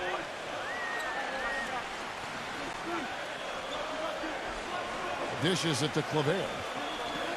He kicks it to Smith. Pass to Claver. There's the triple. That's good. Claver's got his first 3 points of the game. And they've set up countless buckets off assists. That's a huge part of what they've been doing here today. A lot of dime dropping going on out there, Steve. Schroeder kicks to Parker. The dish to Durant.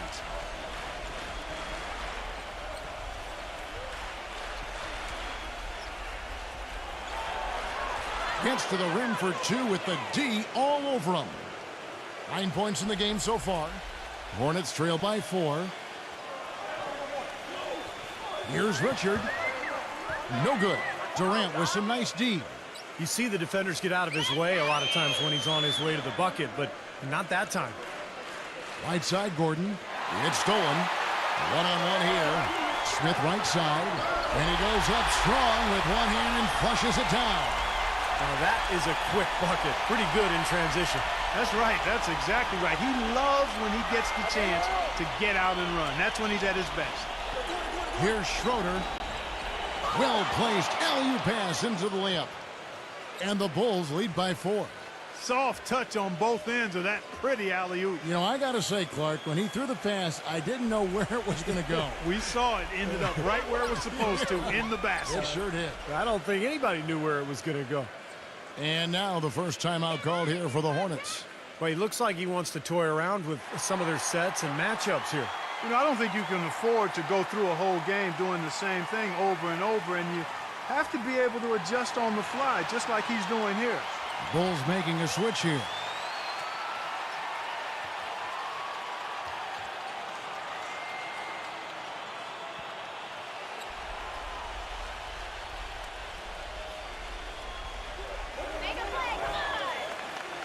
Here's Claver, covered by Parker. Claver dishes to Smith. He feeds it to Claver. Offline with his 3. Boy, from my angle, it looked like it was in the bottom of the net. Looked good from here. Yeah, I thought so too, Clark. Parker outside from downtown. Hornets with the rebound.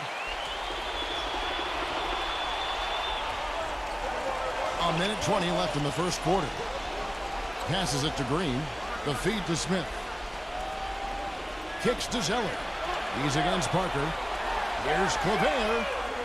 The putback. It's good on the putback. Zeller's got his second basket. You got to love his position near the hoop, anticipating the play and getting the putback. Gordon. To JaVale McGee. And out of bounds as the Hornets gain possession. Such a careless pass. You've got to keep your head in the game here.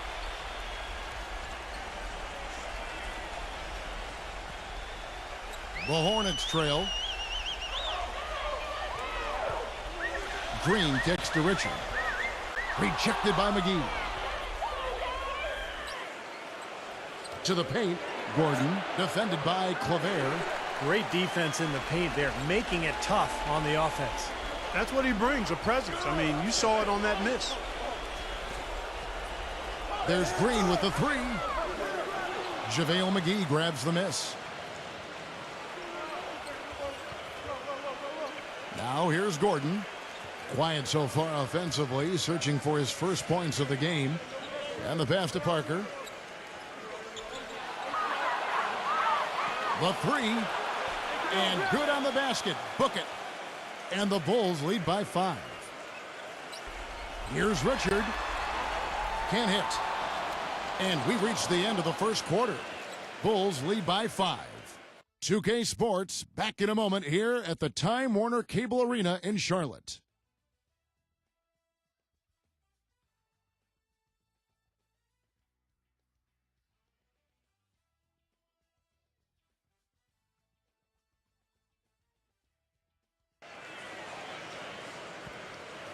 Now the second quarter getting ready to start up.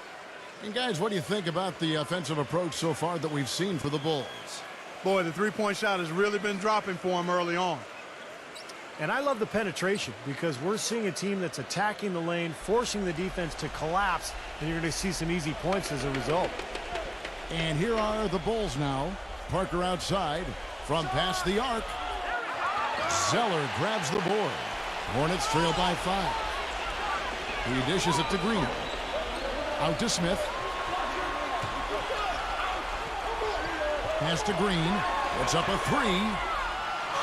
Second chance shot. And fouled hard that time. He'll get to the line and shoot 2. Well, I really admire low post scoring. It's kind of a lost art, guys. The footwork, the deception, and he's just got an assortment of moves down there. Yeah, he's a ballerina in the post, Steve. That's what he is. One of the most fascinating parts of the game for me to watch. A combination of strength, balance, explosion, and touch all rolled into one. The Bulls making a switch here.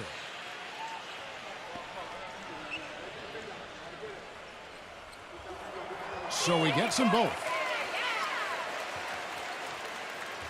The Bulls leading by 3. Favors with the screen. Number 9, defended by Hayward. And that one's good. But you can't leave him alone, especially from long range. The Hornets shooting at 44%, pretty reasonable.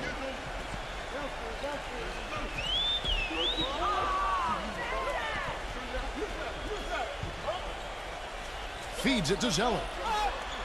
And it's going to be 2 free throws. Drew contact on the shot. Way to play in attack mode and get inside. And, you know, if you're on defense and you're going to foul, make sure it's a good one. They did, preventing the and one. He'll take his 3rd and 4th free throw shots of the game right here.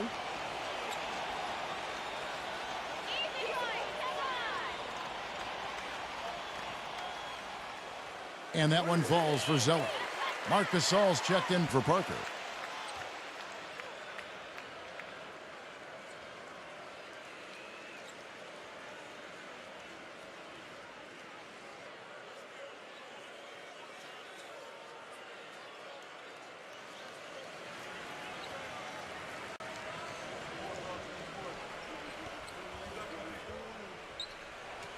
And so he hits both. Yeah, they're getting to the line an awful lot in this quarter, and it's not an accident. They've been very aggressive. Yeah, it's been very intentional. I mean, they've picked up the aggression, and it could get them out of this hole. And so here is Chicago. They lead by 4. For the majority of his career, Marc Gasol has been referred to as the other Gasol. But last season, you can make that case that he surpassed his brother Powell in terms of impact on the court. And Doris Burke has a report for us from the sideline. Guys, Kevin Durant last season joined the exclusive 180 club. Over 50% from the field, 40% from three-point territory, and 90% from the line. It's the gold standard of shooting efficiency, something only 5 other players have done in NBA history. It was a goal of his going into the season, but his ultimate goal still remains to win an NBA title. He said, quote, "The hunger is always there. That's my goal every year, to get to the top of the mountain." Guys, he knows it's a long road, but they've gotten so close. We'll see if this is his year. Yeah, championship mentality, Doris. Good point. Thanks. And Marc Gasol, a little bigger than his older brother Powell, very comfortable at the center position, whereas Powell is a little more of a tweener. They're both obviously so incredibly skilled. They sure are. I mean, both Gasol's able to play in the high post as passers or jump shooters, or down on the low block, and where they can use their array of offensive skills. Pretty impressive to see two players like that coming out of the same family.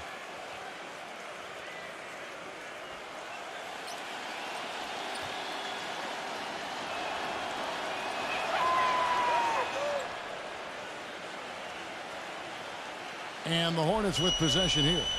They trail by 3. Aldridge with a screen on Gordon. And down it goes, jamming that one home. That's basketball 101, guys. I mean, elementary. Use the screen to free yourself and then take it straight to the rack. Yeah, very nice set play for him. Well, that's using your head and using your body. Favors. Aldridge is covering. Gasol screen. He kicks it to Favors. Shot clock at 5. The Bulls need to get a shot off here. And play stops as it looks like they call an over the back here. Well, he was boxed out, and when that happens, you know, some point you have to just turn and get back defensively. That time he went right over the top. Yeah, but you go straight on the top of another player's back, that's going to be a foul call every time. And Simmons kicks to Aldridge. Dishes to Simmons. To the inside. Gasol with the steal. And here we go. The Bulls fast break. Here's Knox. And it's going to be out of bounds. The Bulls will retain possession.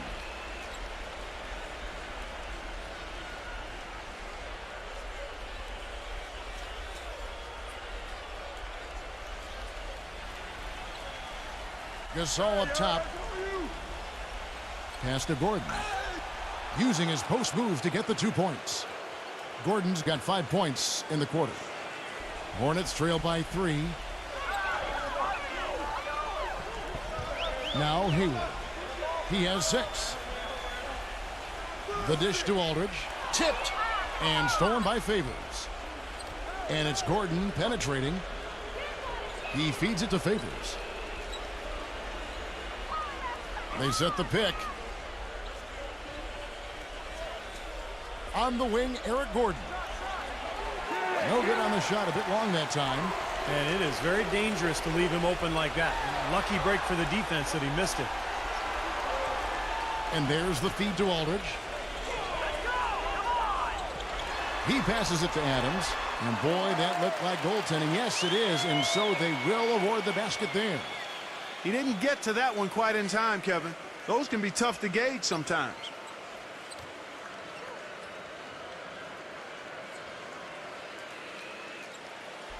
Chicago's gotten into trouble with the 3 ball in the second quarter. Only hitting 1 of 5 attempts. Gasol a screen. Number 11, defended by Simmons. Passes to Gordon. Kicks to Gasol. No luck. You've got to like what they've been doing down there in the low post, Clark. I do. I love it. Their rebounding has been outstanding. So important in a tight game. And Hayward gets it to go. It took him a little while to get into the flow of this game, but now he's definitely found his stride and rhythm. The pass to Favors. He dishes it to Gordon. Launches a 3. Gets it to go. Gordon's got 8 points. I really like the fact that he's getting the touches he needs here after not scoring a single point in that first quarter. Favors brings the double. Aldridge with it. Favors picks him up. Adams. No good. Now Chicago takes it the other way. Number 11, guarded by Green. That's foul number 2 on him. It might not warrant sitting him entirely, but you know, another one before halftime, they could be in some trouble. Kevin Durant's checked in for the Bulls.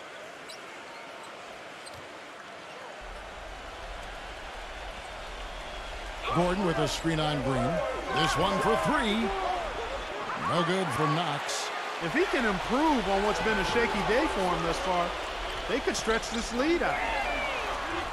Green, no luck. Chicago leading.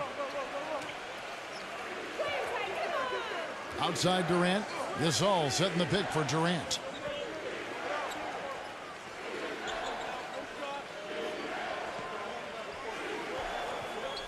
Shot clock at 6. Number 11 gets the three-pointer to fall. And the Bulls lead by 4. The Hornets have gone 5 of 8 from the floor here in the second quarter. Over 60% shooting. And Simmons kicks to Aldridge. Gives him the lead pass. Takes it up with both hands and rips it down. Tremendous stuff from a guy Clark we think more of for his passing. Yeah, but he's got tremendous leaping ability and a surplus supply, too. Well, that's a great aggressive move and 2 big points, too.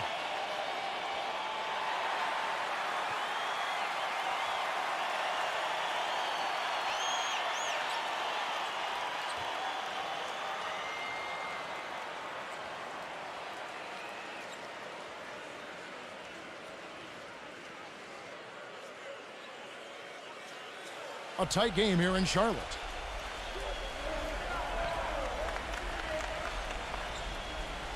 Pass to Knox. Wide open. That's good. He's got 11. And here is Green. Looking for his first basket still in this one.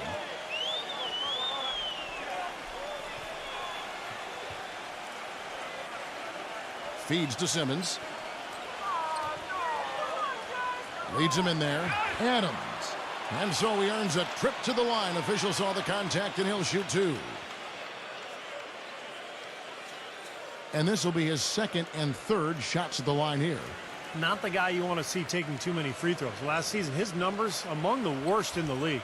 You know, yeah, guys, last year was a rough one for him at the stripe. I mean, it's going to be hard for him not to improve on those numbers. They were that bad. That free throw, no good. Klay Thompson, he's checked in for Daniel Green.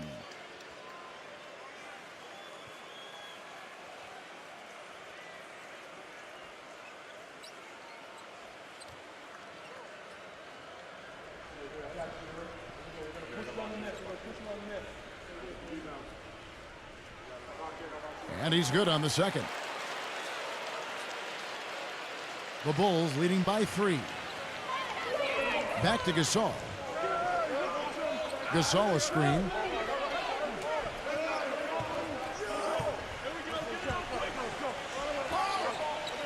Number 11, defended by Simmons. Count the bucket coming off a perfectly placed assist. Gasol's got his first basket of the night. Took advantage of some shoddy defense there. They've got to at least get a finger on it.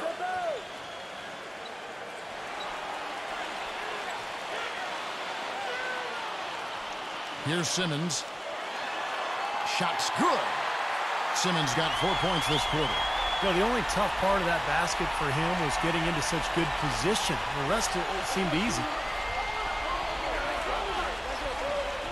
Pass to Knox. Pulls from the top of the key. It's hauled in by LaMarcus Aldridge. Aldridge has got his 3rd rebound tonight. You know, he's not a name that a lot of people think of when you list, you know, the top post defenders in the NBA, but I believe LaMarcus Aldridge is one of the most underrated post defenders in the NBA because of that length and quickness. Now here's Adams. 7 points in the game. Shot is no good. Good D by Gasol. The Bulls leading by 3. Durant with it. Pass to Gasol. He kicks it to Durant. Just 5 to shoot. Fades and shoots. Gets it to go. Durant's got 13.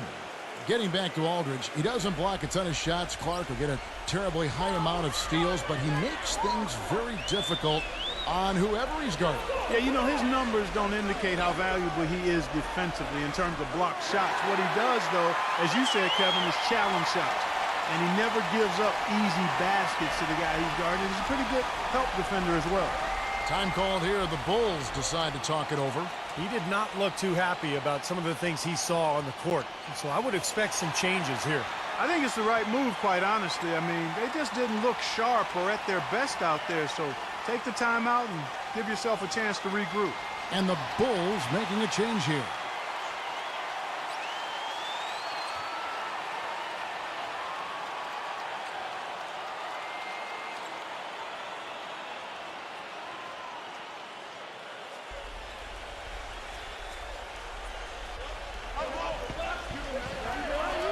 Here's Schroeder, defended by Simmons. The pass to Knox.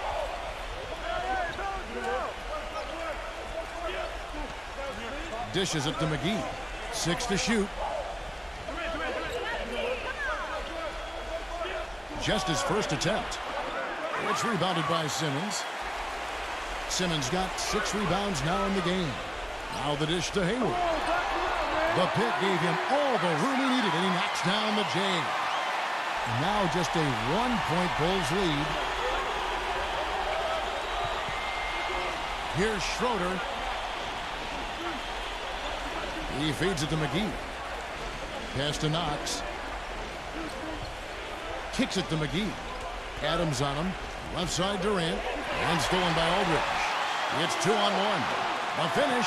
Here's Simmons. And he finished it off with the lay-in. Simmons got 6 in the quarter. Guys, no one team gaining control early on. Give and take, back and forth, the whole way thus far. Yeah, 6 lead changes already, and as Rasheed Wallace once said, both teams playing hard, my man. Here's McGee. You know, even from here, you could see that one pretty clearly. Yep, pretty obvious. And a good call by the official. And a moment now to look at the scoring approach in terms of where the points are coming from here for the Hornets. And they're doing a fantastic job of finding the open man and getting easy looks. You know, it also hasn't taken them long to make their mark in the paint. I mean, they're doing a lot of their scoring from in there. First free throw is good. Bulls making a switch here.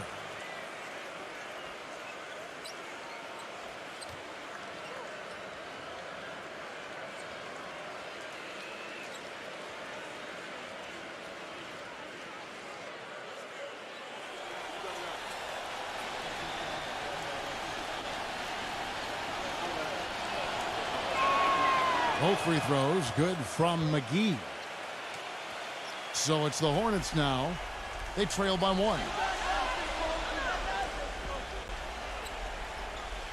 1:56 left in the first half of basketball. And Thompson kicks to Claver. Drills it from outside. Claver's got 6 points. The field goal percentage has been bumped up into the high 50s now. Well, they should be winning, shooting the ball like that. This is a very efficient offense we're seeing out of this club. They got right to the rim, but got hammered once he got there by the defense. But that was a nice job taking it strong and forcing his way to the line. Well done. The Bulls shooting their 5th and 6th free throws of the game. No, you take a look back to last year, guys. This is a club that converted about 76% of its free throws. And that just has to improve, guys. I mean, the free throw shooting is something that has to get better. You're immediately putting yourself at a disadvantage when you shoot that poorly from the line. That free throw good from Knox. And the Hornets making a change here. Smith has checked in.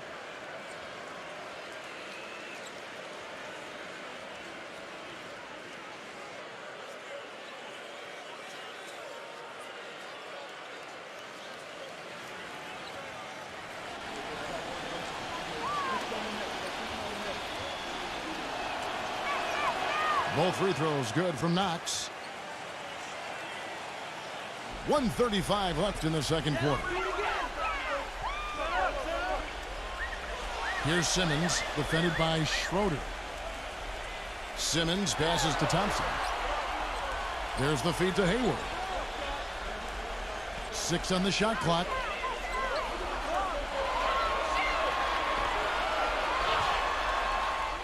No good off the front iron. No breathing room at all to take that shot. Durant, the pass to Knox. Here's Schroeder. Passes to Knox. Lets it fly from 18. His touch has disappeared on him this quarter. He just hasn't been able to get it going. He dishes it to Claver. Into Smith. The shot is off. Great D that time from McGee. Clock management. This is where, Steve, they can get a 2-for-1. Yeah, I think it makes sense. As long as the first one's a good one, and now you play D, you get the ball back, one more shot. Now here's Durant. It's rebounded by Hayward. Durant dishes to McGee. The shot and game clock separated by 4. Another shot. Rebounded by Kleber. Charlotte has gone 2 of 4 from three-point range so far in the second quarter. And Simmons kicks to Kleber. Feeds it to Hayward. And it's out of bounds. The Hornets able to retain possession here.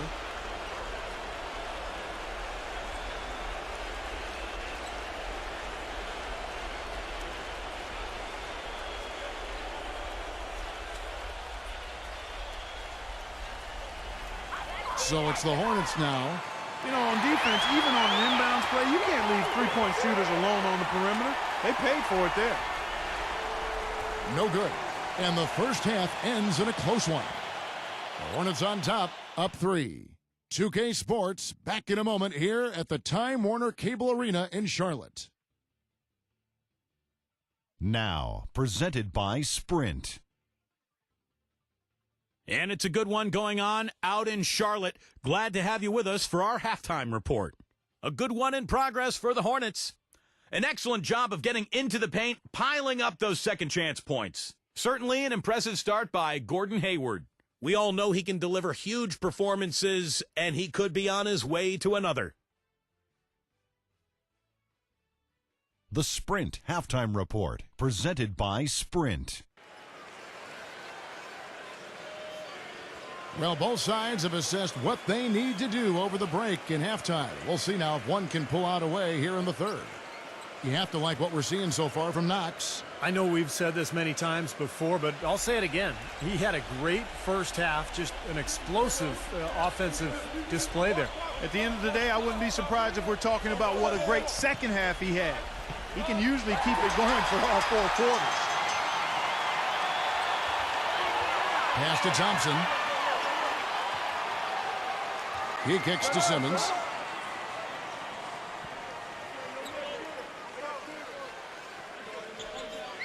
Clock at 6. And there's the pass to Hayward. From deep three-point range, and another 3 for Charlotte. Now he's just showing off with range like that. That's what I call profile. Incredible. He's profiling all right, Bart. He's got unlimited range, and you can tell he is feeling it. And he was camped in the lane there, and he gets the 3-second call.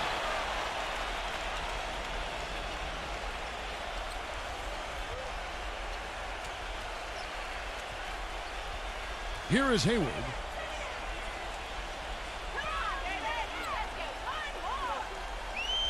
Back to Aldridge.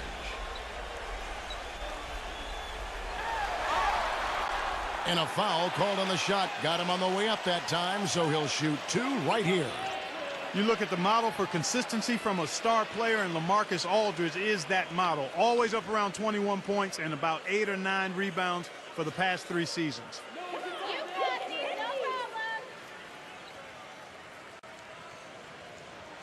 And the first one at the line is good. And for Aldridge, a great score, a factor defensively, certainly. And Steve, a decent rebounder. He's got a pretty well-rounded game. Yeah, at 6'11", he can play either the power forward or the center spot. But I think he's best suited in the power forward role where his length really allows him to take advantage down on the block. Both free throws good from Aldridge. Well, as far as the league's big men go, he's one of the very best at the foul line. And with a little over a minute gone, the second half is underway. And out of bounds as the Hornets gain possession. That's a poor possession. You just give away the ball with a sloppy pass. Here's Simmons.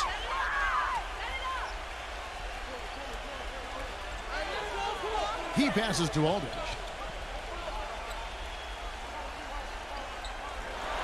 Rejected by Gasol.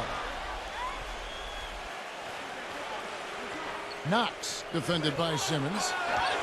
So the whistle blows on the shot and 2 free throws for the contact right there. Well, his heart might be in Oklahoma City now, but growing up, Kevin Durant said he wanted to be of all things, a Raptor. That's right, he was a Raptor fan. A lot of it, he said, was just wanting to be part of something new.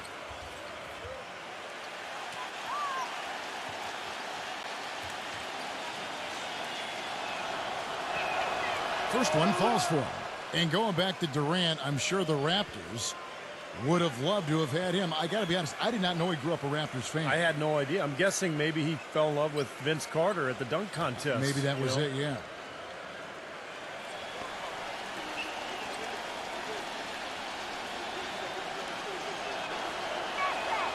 Both free throws good from Schroeder.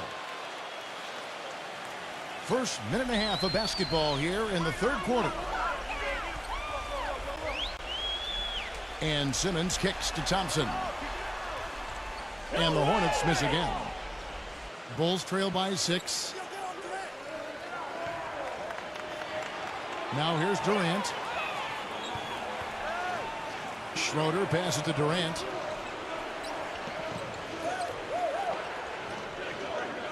Five to shoot. The jumper from the free throw line is good. Durant's got 15 points. That's a clean look they gave him there, fellas, and he drains those. Simmons dishes to Thompson for the three. And it's Thompson again missing. It has not been an ideal start to the second half. They've missed 3 of their first 4. It's Durant with the drive. Goes straight through the defender for the dunk. Draws the foul. He'll go to the line. That one on Thompson. Solid on the one-hand throw down there. You know, Clark, when it's a tight ball game like this, he's the guy they want with the ball. Yep. Yeah, you got that right, Kevin. He's such a reliable finisher.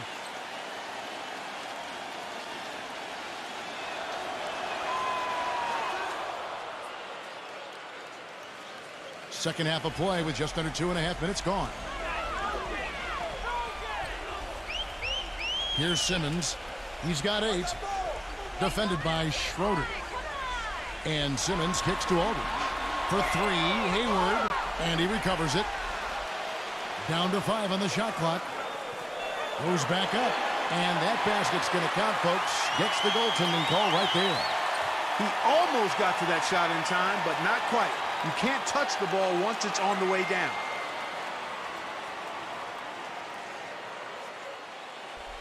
Bulls trail by 3. Here's Schroeder. Clock keeps going. 3 minutes into the second half now. 6 on the shot clock. It's rebounded by Simmons.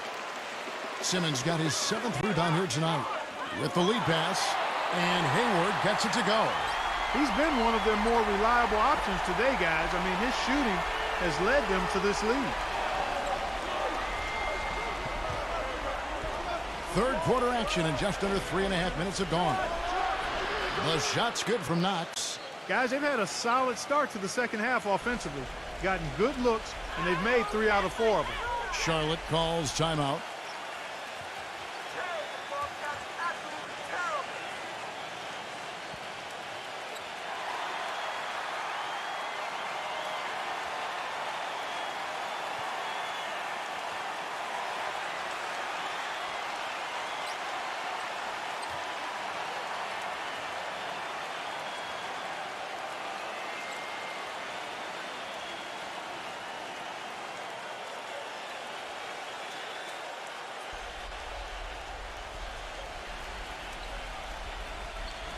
We've gone about 3.5 minutes into the third now. The defense looking a little bit dazed now. A ferocious throw down there. Not bad for a player of his size. Not bad at all. How about that spring coming out of those legs? Here's Schroeder. Steps back and shoots. Hornets with the rebound. Aldridge has got 4 rebounds now tonight. Here is Hayward. He's covered by Favors. Dishes to Thompson. He feeds it to Simmons. Just 5 on the clock. Here's Aldridge. And the shot is good. Aldridge has got 8. Well, his body control is what I notice. I think that jumps off the page when you watch him play. Even with the defender draped all over him, he's able to find a way to get to the rim and get the shot to go in. And one other thing, I like his vision when he's posting up. Being able to score down there is just part of being an effective post player. You got to punish him for doubling up on you, too.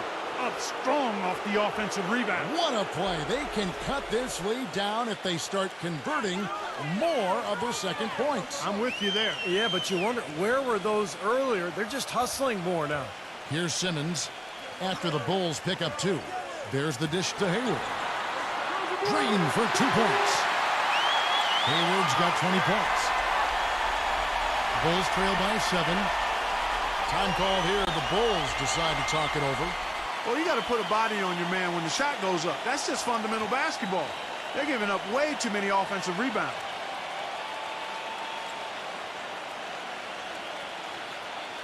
And the Bulls making a change here. Parker's checked in.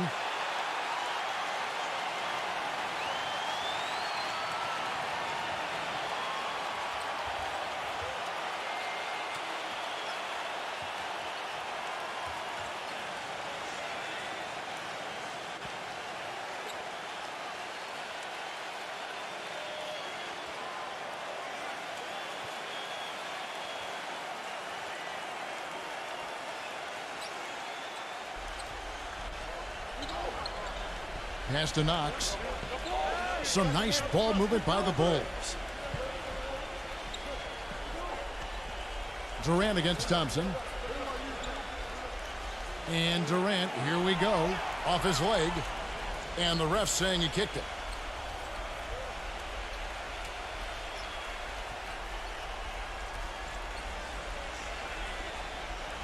Here's Parker. 6 points for him. It's Durant on the wing. Left side Durant. And they will get the basket here, folks, as they rule goaltending. He's knocking down his shots today, but it hasn't really translated to the scoreboard yet. Hornets leading by 5. Hayward off the pick from Aldridge. And the rejection by Favors. Here's Schroeder. Aldridge is covering. It's stolen by Adams. Thompson left side. Shoots. And it's Chicago with the rebound. Favors has got double-digit rebounds now in the game. Parker passes to Schroeder. Stolen by Thompson. And here's the break. Finished off the break. Thompson's got 8 points. Let's look at the energy stats, how the hustle game has been going for the Hornets. Their high-energy defensive effort has paid off for them, guys, with more than a few steals over the course of the ballgame. And the other thing they're doing, Clark, is scoring a lot of points off turnovers, forcing mistakes, and cashing in. And so here is Chicago after the made shot from Klay Thompson. And it's blocked by Adams. Hayward with the ball. Now guarded by Schroeder. Here's Aldridge. And there's 2 points. Working on the glass, paying off that time. And now a 9-point Hornets lead. Schroeder off a pick from Favors. And Aldridge comes over to help. And Favors kicks to Schroeder. He lobs up the alley-oop pass. And Kevin Durant with the slam. Maybe that'll ignite him. I mean, impossible not to get pumped up after that. At least I think that would be the case. Well, you can see the immediate reaction of the guys on the bench. They are. Look at them. They are pumped up. Yeah, they're geek. That's what those alley-oops do, though. Here's Thompson. Kevin Durant picking up that last basket. Here's Adams. Good D by Parker. Pretty good defense there. I mean, that's a shot that he can make, but they really challenged him. And the jam by Kevin Durant. Well, you knew he'd win that race.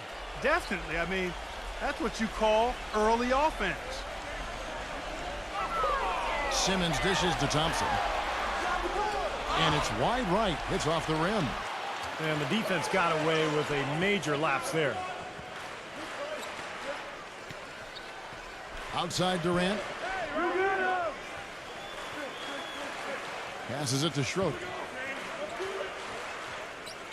5 on the clock.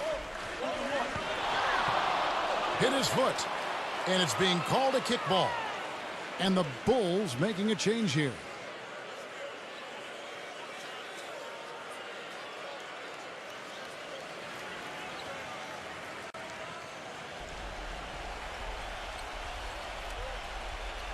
Hornets on defense now. Their biggest lead of the game was 9. Kicks it to Parker. Down to 5 on the shot clock.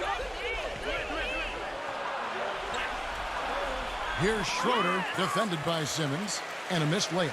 Boy, I tell you what, the complexion of this game would be completely different if he'd shot the ball anything like he's capable of. Thompson left side. And it's good. He planted his feet on the pick and shielded the defender off. Defense just has to fight over the top of those screens. Especially when the ball is in his hands. I mean, he doesn't miss too many open shots. So it's Chicago now. 7-point differential. And Gasol gets it to go. Smart. Use that big height advantage. Get the shot off. Well, it's hard to put a big man on him, Steve, that far from the hoop. I mean, he's versatile. Here's Simmons. 10 points for him. A nice shot by Zeller. How many times have we seen a possession like that from them today, ending with a basket coming off a pretty pass? Well, if you just looked at assists as a measuring stick, they've been by far the better team. Now here's Durant. 24 points for him. Here's Schroeder. Up and in on the layup. Schroeder's got 4 points now in the quarter. Pretty much all of their buckets coming from inside the paint now. Yeah, that's 5 of their last 6 baskets inside the lane. They have really established themselves inside. Zeller with it, covered by Parker. Here's Simmons. Thompson passes to Simmons. Defended by Schroeder. Here's Simmons. Fades. That's good. Simmons got 12 in the game. And I'm not really sure that's the time for the fadeaway jumper, but he gets it to go. A minute 50 left here in the third quarter. Schroeder pitch to Gasol. And so he draws the foul on the shot. A trip to the line to shoot 2. It's his first trip to the line.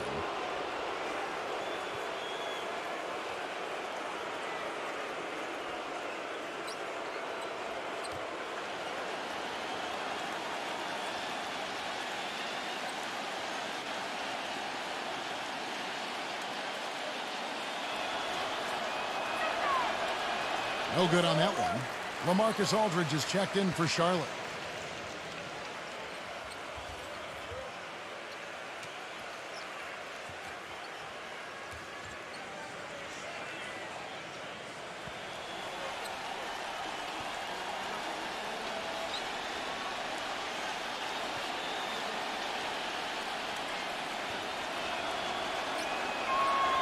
And the second free throw, good. Hornets leading by 6. Here's Simmons. 12 points for him. Back to Aldridge. Working on Gasol. Boy, they were ready for him right there. I mean, totally collapsed the defense on it.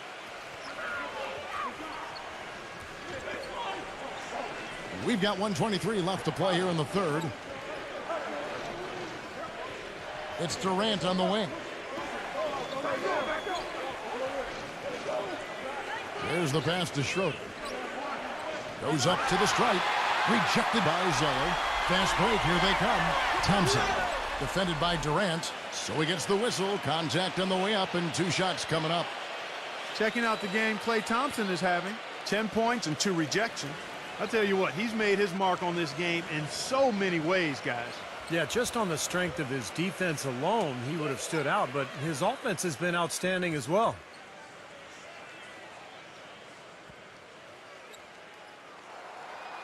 And he can't get the first one. And the Bulls making a change here.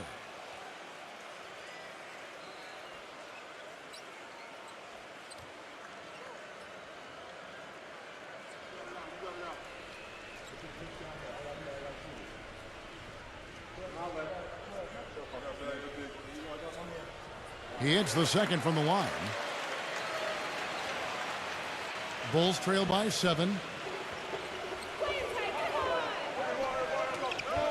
There's 57 seconds left to play in the third.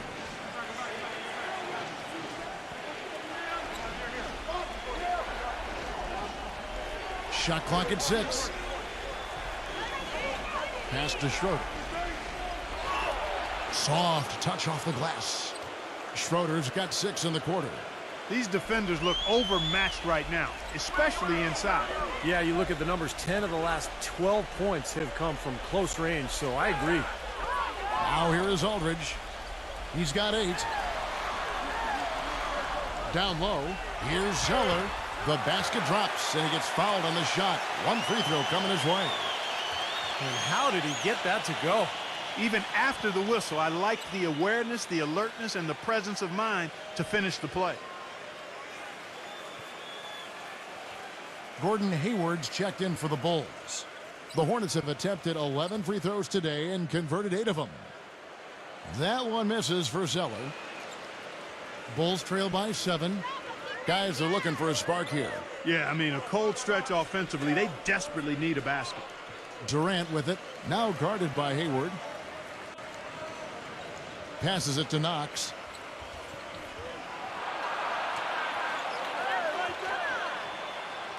Number 11. And the 3 ball is good. He has 6. And we've watched 3 so far in this one. Hornets lead by 4. 2K Sports back in a moment here at the Time Warner Cable Arena in Charlotte.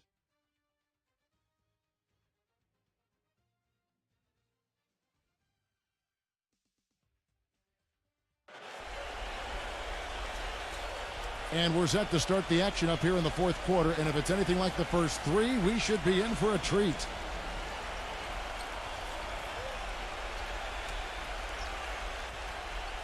Hornets leading by 4.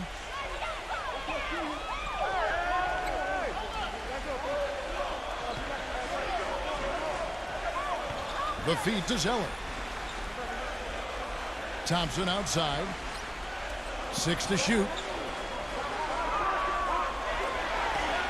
Here is Hayward, defended by Durant.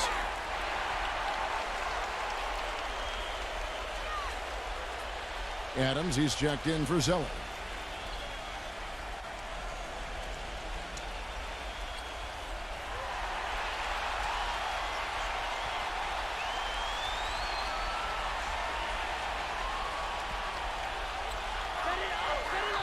Thompson right side.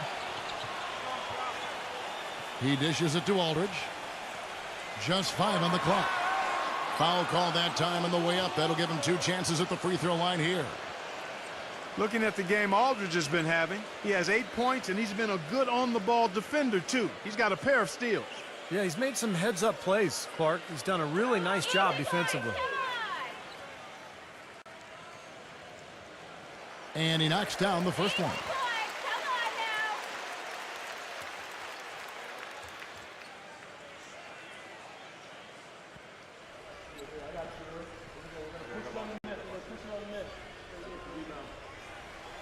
And so he's able to get 1 of 2. He did the important part at the line there, the heavy lifting, if you will. Made this a 2-possession game. It's tipped.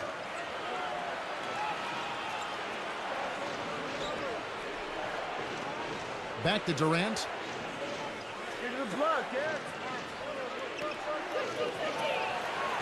From the arc. And the Bulls, another 3. And one thing that Durant has made very clear in his young career is that he's going to be a factor in clutch situations. He wants the ball in his hands with the game on the line. You know, he's got that lean, thin body and looks a little wispy and carefree out there. But underneath that jersey beats the heart and edge of, I think, a killer in terms of putting the ball in the basket. But they'll get another chance.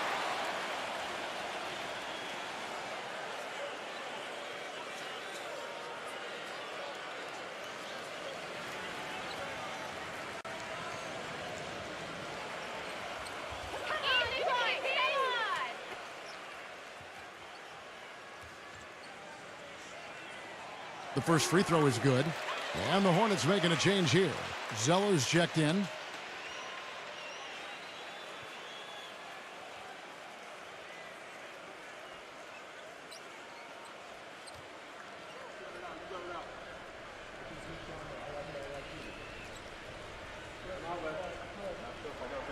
And good on the second, so he makes them both. Bulls trail by 4. Final quarter of play, about a minute and a half off the clock into it. Here's McGee. And he was fouled on the way up. 2 free throws now for him.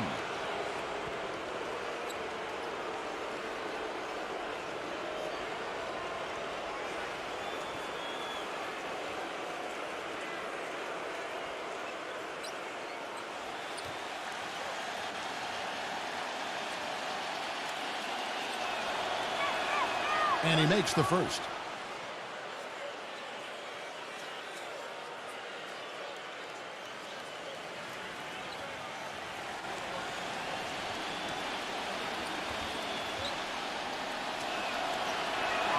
Both shots good from the stripe. A little over a minute and a half of the fourth quarter gone now. Feeds it to Zeller.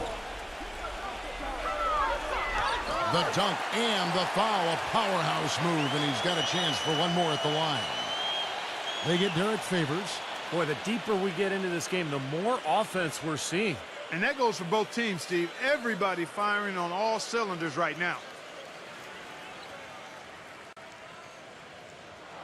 And that one falls for Zeller.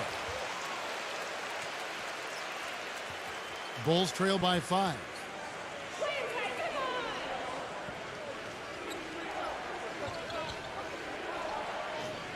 Game moves along. 2 minutes gone here in the fourth.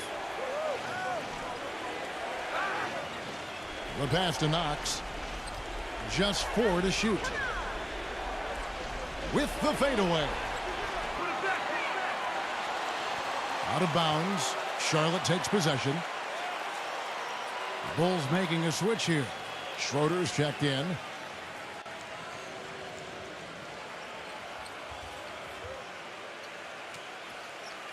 Hornets leading by 5.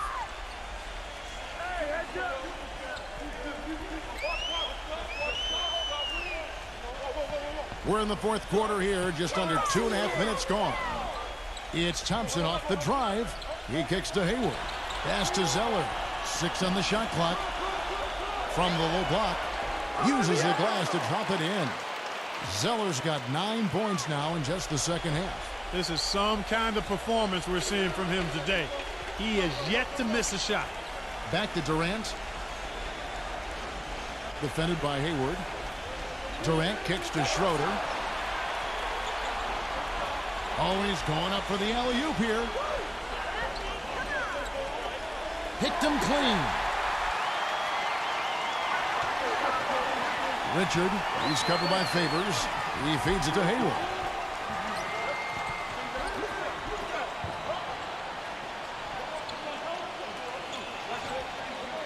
And out of bounds as the Bulls gain possession. Boy, that's embarrassing, guys. He's going to have a hard time living that one down later when they watch it on tape. And the Bulls making a change here.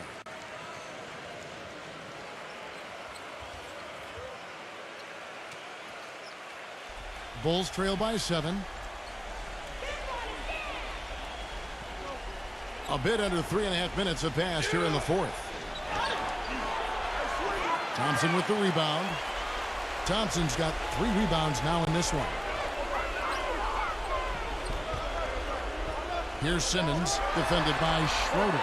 And that is good. And now a 9-point Hornets lead. Chicago has gone 1 of 2 from three-point range here in the fourth. Durant dishes to Gasol. The 10-footer finds the target. Not enough defense there to throw him off his shot. Sometimes it takes more than one defender on him down low. And it's Smith penetrating. And there's Zeller. That's good on the assist by Smith. And that's now 19 points for Cody Zeller. Their low post defense has to show some improvement, guys. Yeah, of the last 10 points, Steve, 8 have come from in tight. Doubled by Adams. Back to Durant. Out of bounds. Bulls ball. Chicago keeps possession. Yeah, so close to picking that pass off, guys. At least he got a hand on it. He did what he needed to do to make sure it didn't hit the target. Marcus Aldridge is checked in for Charlotte. Shot clock at 6. Gasol gets the screen from Favors. Here's Durant.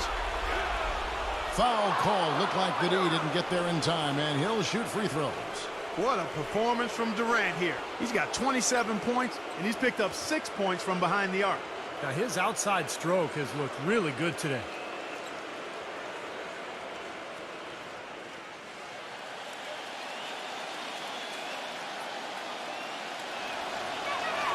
That's good from Durant. Bulls making a switch here.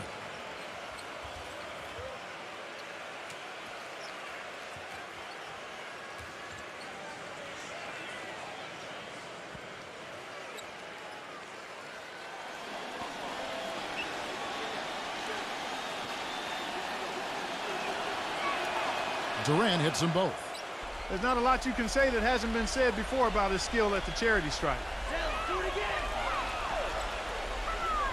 Here's Simmons. Thompson for three. It's rebounded by Schroeder. Schroeder's got 3 rebounds so far in the game. Schroeder off a pick from Favors. He passes to Gasol. And so he draws the foul on the shot. A trip to the line to shoot 2.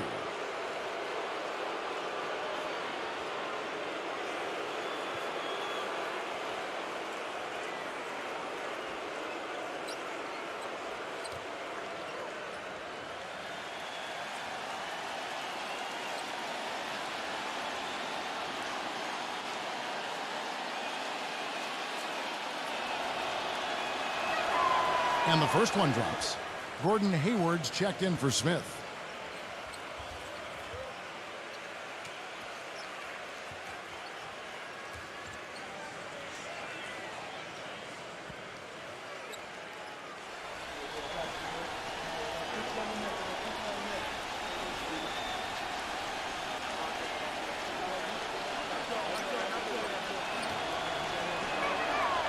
Gasol drops 2.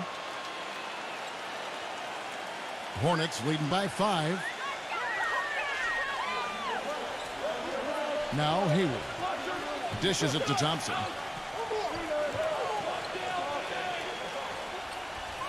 Kicks it to Hayward. Back to Thompson. Lets the 3 fly. Hornets keep it alive.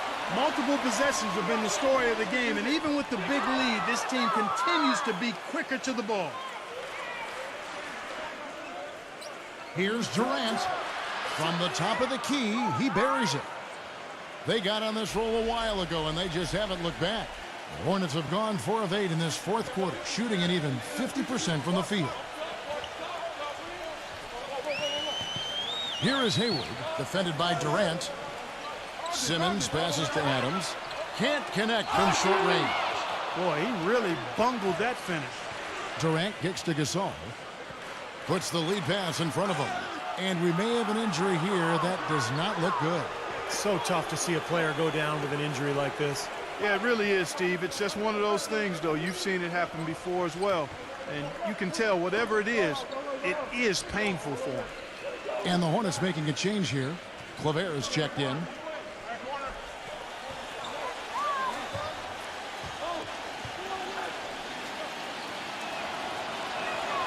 The first one falls. He's simply just willing himself to the line here. And the Hornets making a change here. Adams checked in.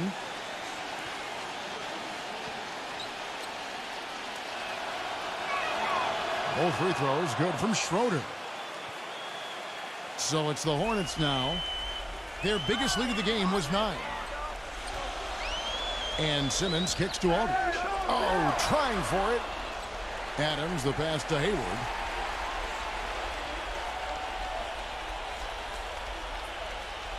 Shot clock at 5.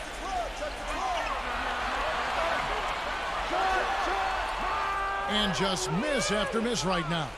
Well, he had to fade away there. The defense was all over him, and he got it off. Just couldn't get it to go. Here's Schroeder.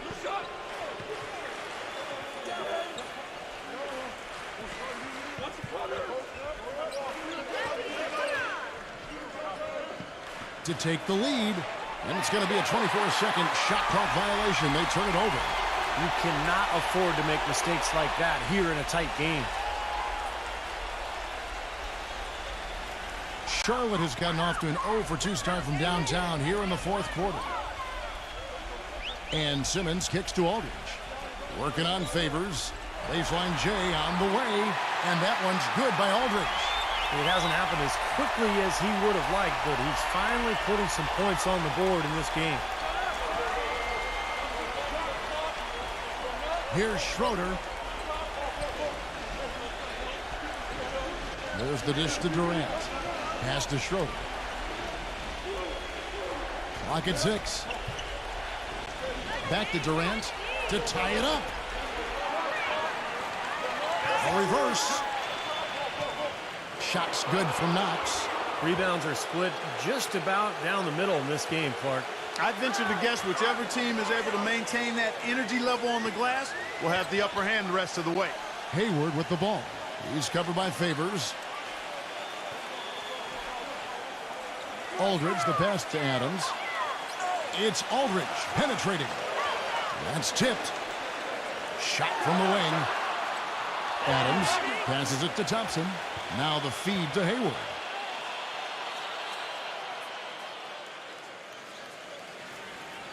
The second chance effort. And he sinks the layup. Hayward's got 4 points now in the quarter. But the drive to the bucket was nice, but how about the finger roll finish? Beautiful. They really want to find that igniter here. Yeah, that's right. Kevin, the offense has basically been running in place. They got to get going. Now here's Favors. Now the pass to Schroeder. Outside Durant. Foul called that time on the way up. That'll give him 2 chances at the free throw line here.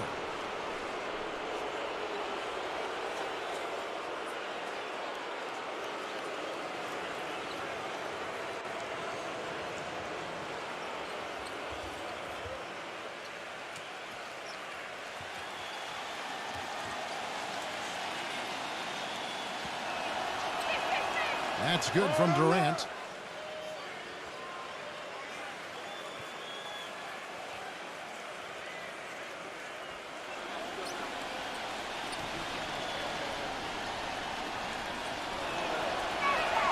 Durant hits them both. And the Hornets call time here. They're committing an awful lot of fouls, and most of them are unproductive. You don't want to let guys get easy layups. I understand that. But this could turn into a parade to the foul line. All right, let's go over to the sideline with Doris Burke. Over that last break, Kevin, I got a chance to hear what head coach of the Hornets said to his team.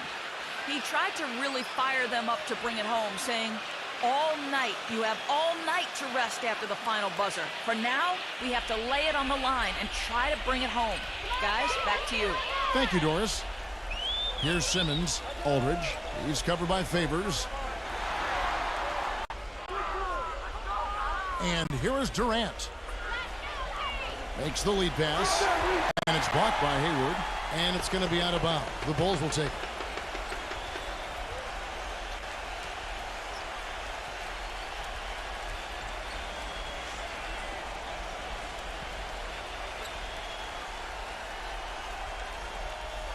Chicago with the ball. They're on a 14-6 run. Boy, did they ever make a mess out of that one. A terrible turnover.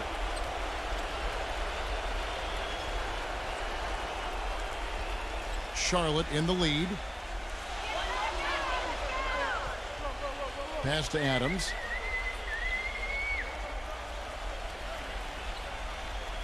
He dishes it to Aldridge. Back to Adams. 5 to shoot. Count it!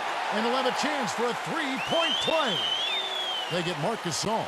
You got to like how they're getting the ball inside this half. They didn't have as much success earlier in the game, but now they're showing real determination in taking it inside to score.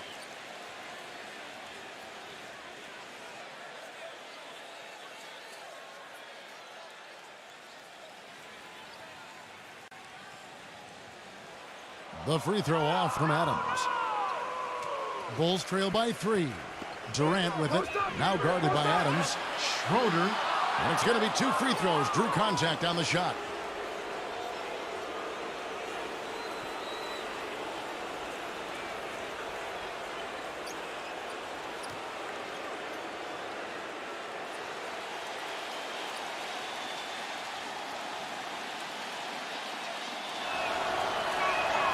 And he makes the first.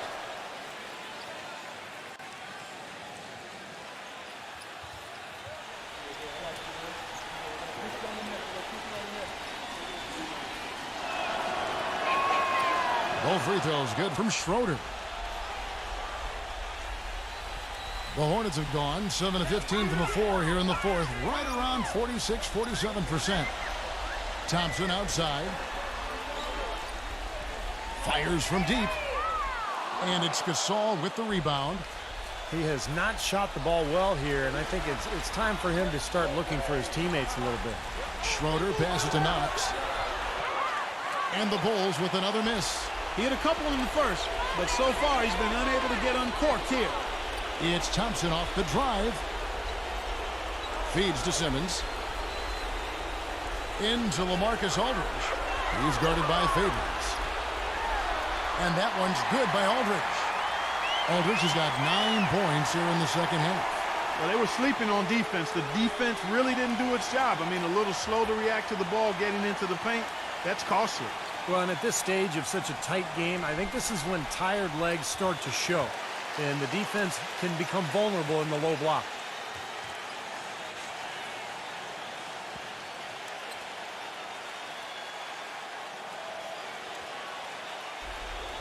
Bulls trail by 3. Durant off a pick from Schroeder. Durant with it. Now defended by Simmons. Durant kicks to Schroeder to tie it up. And again, no good by Chicago. More often than not today, those shots have not dropped for him. Simmons passes to Adams. He kicks it to Hayward. Hayward off the pick from Aldridge. And there's the call. It's going to be an illegal screen. He had pretty much played mistake-free basketball up to that point. That's really the only time he's turned it over so far. Chicago's gotten some tough luck from three-point range. In the fourth quarter, they've hit just 1 of 6 from deep. Passes it to Knox. The tray. Can't get it to go. And the Hornets now going the other way. Their biggest lead of the game was 9. And Durant, here we go. And the pass to Knox. Here's Schroeder, defended by Simmons. Here's Knox. And again, no good by Chicago. Well, it looks like it's in his head right now. It looks tight. He's not producing, and his team's struggling as well. Here's Hayward. It's good. Chicago calls timeout. They're behind by 5. 54 seconds left in the fourth quarter of this one.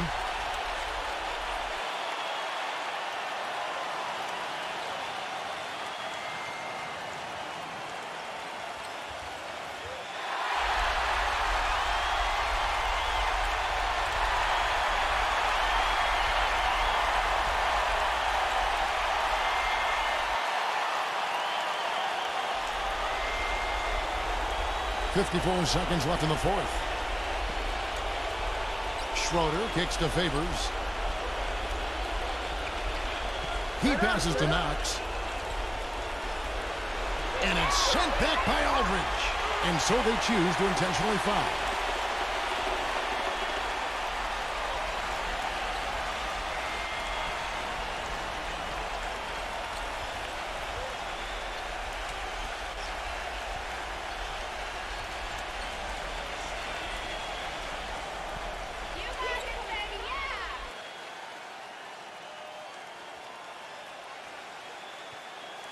So the first one drops, and that increases their lead to 6.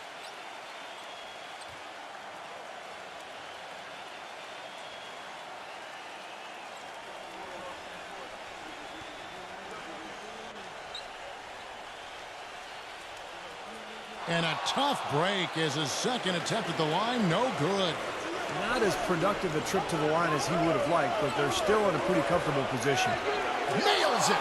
What a beautiful shot to bring him to within 3. And a big play there to mute the crowd. Yeah, that one kind of took all of the life out of him there, Kevin. Kind of quieted the voices in here, didn't it? Now, here's Thompson. Shot clock and game clock separated by less than 6 seconds. Here's Simmons. Connects! And with that basket, you'd have to think this lead is safe. Well, if not 100% safe, certainly 95%. Chicago calls timeout. They trail by 5. 17 seconds left in the fourth quarter. Guys, what do you think? And this one is far from over if they can get a quick score here and then a fast foul as well. I tell you what, free throws have become tougher with the game on the line, so a few missed ones here, and they could get right back in it. 17 seconds left here in the fourth quarter. Here's Schroeder. There's the block. Hayward with the ball. And they go to the intentional foul.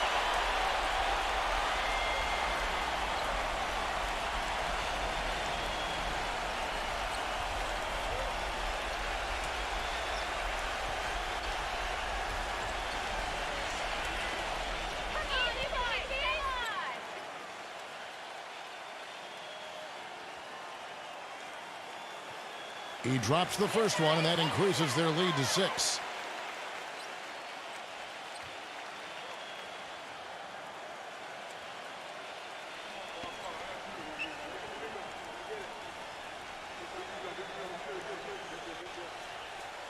And so he drops them both. It's a 7-point game. Here's Schroeder. It's off. And so it's Charlotte with the win. Both teams played well, but these guys had the edge. Yeah, I think so. They were just steak knife sharp. Very on top of their game here. Well said.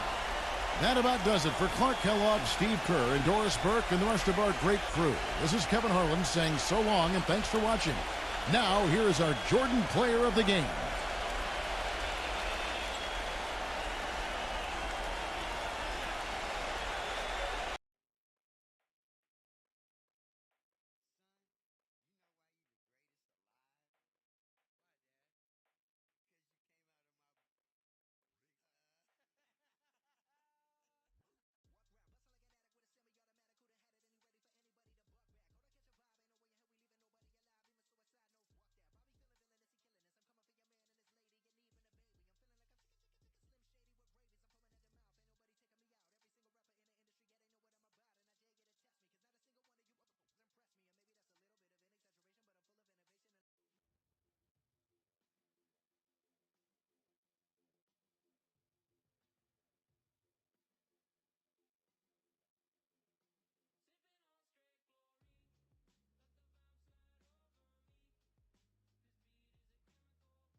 Welcome, everyone. I'm Damon Bruce, and this is the NBA on 2K Sports. Friday Hoops Fest coming up next. It'll be the Orlando Magic facing off against the Indiana Pacers. And now it's off to Indianapolis we go for the call by Kevin Harlan alongside analysts Steve Kerr and Clark Kellogg.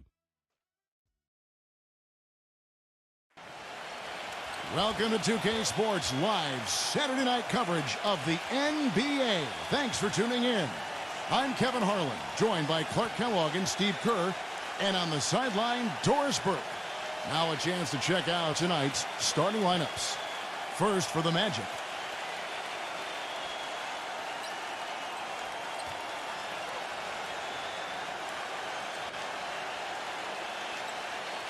And looking at the Pacers.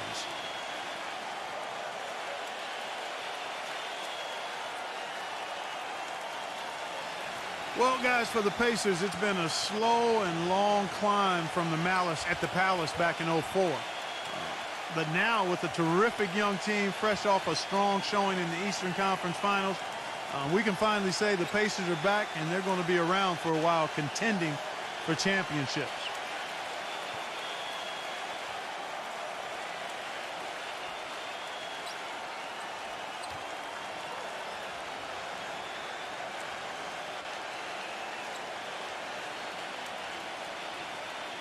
And it's going to be the Magic off the tip. Hill dishes to Bazemore. Knocked loose.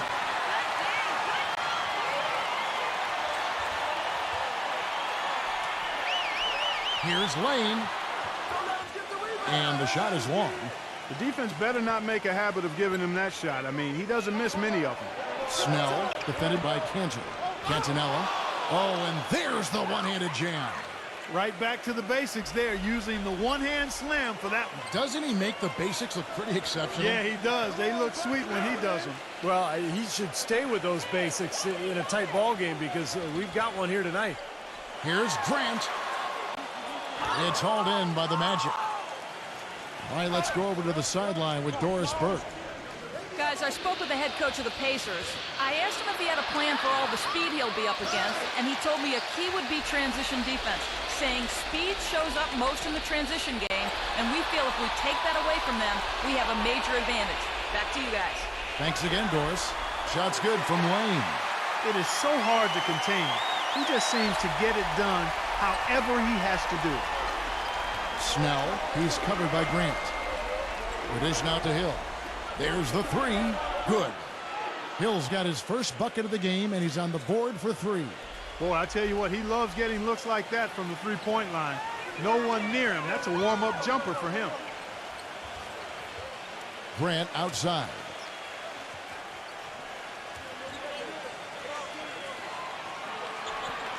Number 13.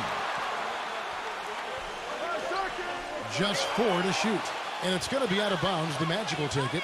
Boy, did they ever make a mess out of that one. A terrible turnover.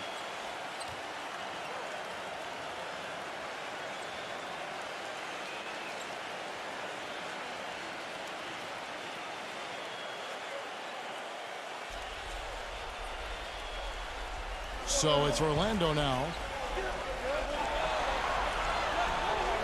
Snell, defended by Lane, and it's blocked by Lane. And about 2 minutes played here in the first quarter. And the officials whistle a foul on the shot. The bucket's good. He'll go to the line. Well, Kevin, he's got such a great focus as a shooter. He's a very frustrating player to guard because unless you actually block his shot, you are not going to get in his head and affect him. And I know something else the fans love about him is the way he's capable of going straight over the top of a defender for some monster throwdowns. I mean, we're talking about posterization with capital letters. And for the Pacers, ever since that unfortunate night in Detroit, the attendance in Indiana has sagged. They've been at the bottom half percentage-wise, Steve, for the last 9 years. Well, it's time for the fans to come back, Kevin. This is an elite team. They've got really high character, good guys. Ticket prices are about 60% less than the league norm. One of the best arenas in the NBA, and hey, it's Indiana. I mean, this is a basketball state. And so here is Indiana. Following the three from Crowder. Now here's Panther. 5 to shoot. From deep. Crowder pulls it in. Magic leading by 3. From deep. Orlando gets it back. Stripped away. Number 23. He's guarded by Hill. Pass to Grant. All sorts of time. The shot is off, and Orlando will come the other way. There's a screen. To the middle. Cantonella. No good. Well, he didn't quit on the play. He defended the shot, contested it, and then got back straight to the glass. First quarter play, and just over 3.5 minutes in. The Magic have gone 3 of 7 from the field since we've gotten underway.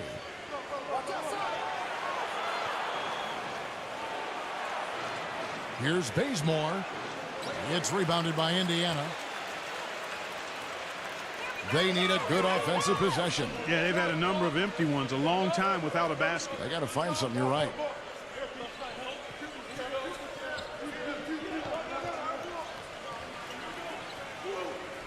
Five on the clock.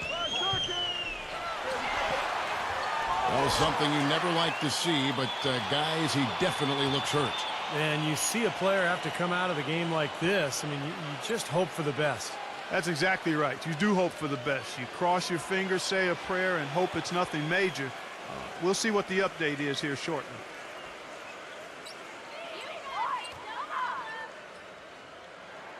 And he knocks down the first one. When the Magic made the big trade they did to send an unhappy Dwight Howard away, everybody thought they'd be the doormat of the league, and that wasn't quite the case. They were able to sneak up on some teams early and had enough talent to battle others late. That one falls, so he hits both of them. And as good as their season appeared early on, the Magic did eventually cool off, and teams were able to overpower them. Steve, early on, they definitely caught teams off guard, I thought, and were playing well above themselves. I agree, Kevin. They executed really well. They would run a follow and Redick off those screens. And Vucevic was a surprise, a really good young player down low. But they've got to continue to build this roster in order to compete at the highest level. And the Pacers with possession here after the miss from Morris. Off target with the open look. You know, even though he missed that three-point shot, I think the defense has to do a better job of challenging the shot. Yeah, because you know if you continue to give up open looks like that, you're in big trouble. And it's Hill penetrating. Cantonella. The feed to Tyler. Tipped. Passes to Lane. He kicks it to Grant. And he lays it straight in. The defense left him just a little window to get through, and he just ducked in for the layup. Terrific job. And Tyler kicks to Hill. Cantonella defended by Cantor. And they're going to count the bucket and send him to the line. It could be a three-point play. Terrific play right there. Great strength to finish through the hit. That's how you do it, the bump and the bucket.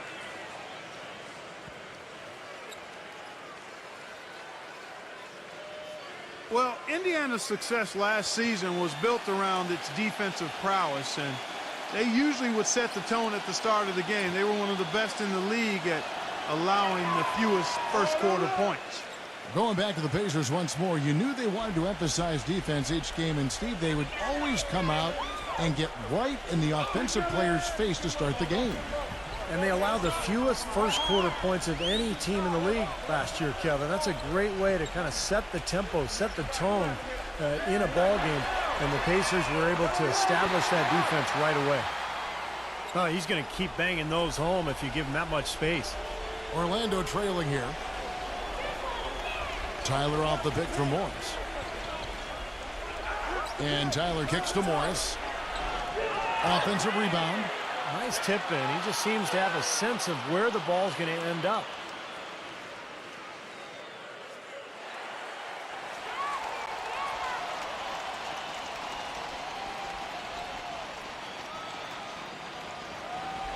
Indiana's gone 1 of 3 from beyond the arc so far in the game.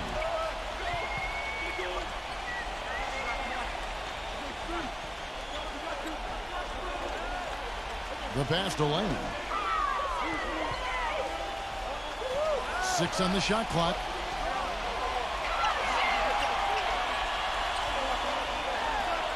And that one hits back iron. Really good performance so far on the boards for this club. Boy, I like the way they've done a great job carving out space under the basket when the shots have gone up. Now here is Hill. He had a nice open look right there.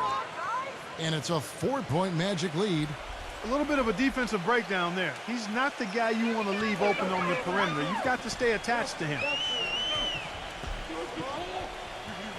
He dishes it to Grant. Here's the 3. And the Pacers another 3. Well, this quarter has gone awfully well for him. It seems like every chance he's gotten, he's pretty much converted. Outside Hill. And he feeds it to Tyler. Launches it. Good. The assist goes to Hill. Hill's got his 4th assist in this one. How about that? They respond to a three-pointer with a quick 3 of their own. Yeah, terrific. Great back-and-forth sequence right there. And the Pacers with possession here. Trailing by 4. No good from Lane. It just hasn't been a very good day for him, guys. They need him to start burying some of those. Stolen by Panther. And that one is hammered home. Boy, extremely opportunistic defense leading to those points there. That dunk clock coming within seconds of the steal. Love the way they convert from defense to offense. But that's what happens when you get all 5 guys on a string defensively ready to react and make a play. Indiana's gone 2 of 5 from three-point land here in the first quarter. Number 23. He's guarded by Hill. Feeds it to Cantor. He passes to Lane. Shot clock at 6. His touch has disappeared on him this quarter. He just hasn't been able to get it going. Tyler. It's good from long range. Tyler's got 6. You know, they've got to be careful not to give a shooter of his caliber open looks like that. 1 or 2 of those are all it takes to really get him going. So a new group on the floor for Orlando.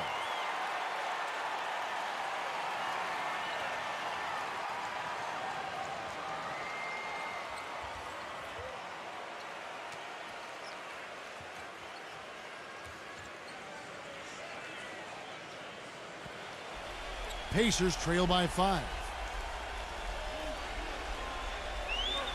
Outside Williams.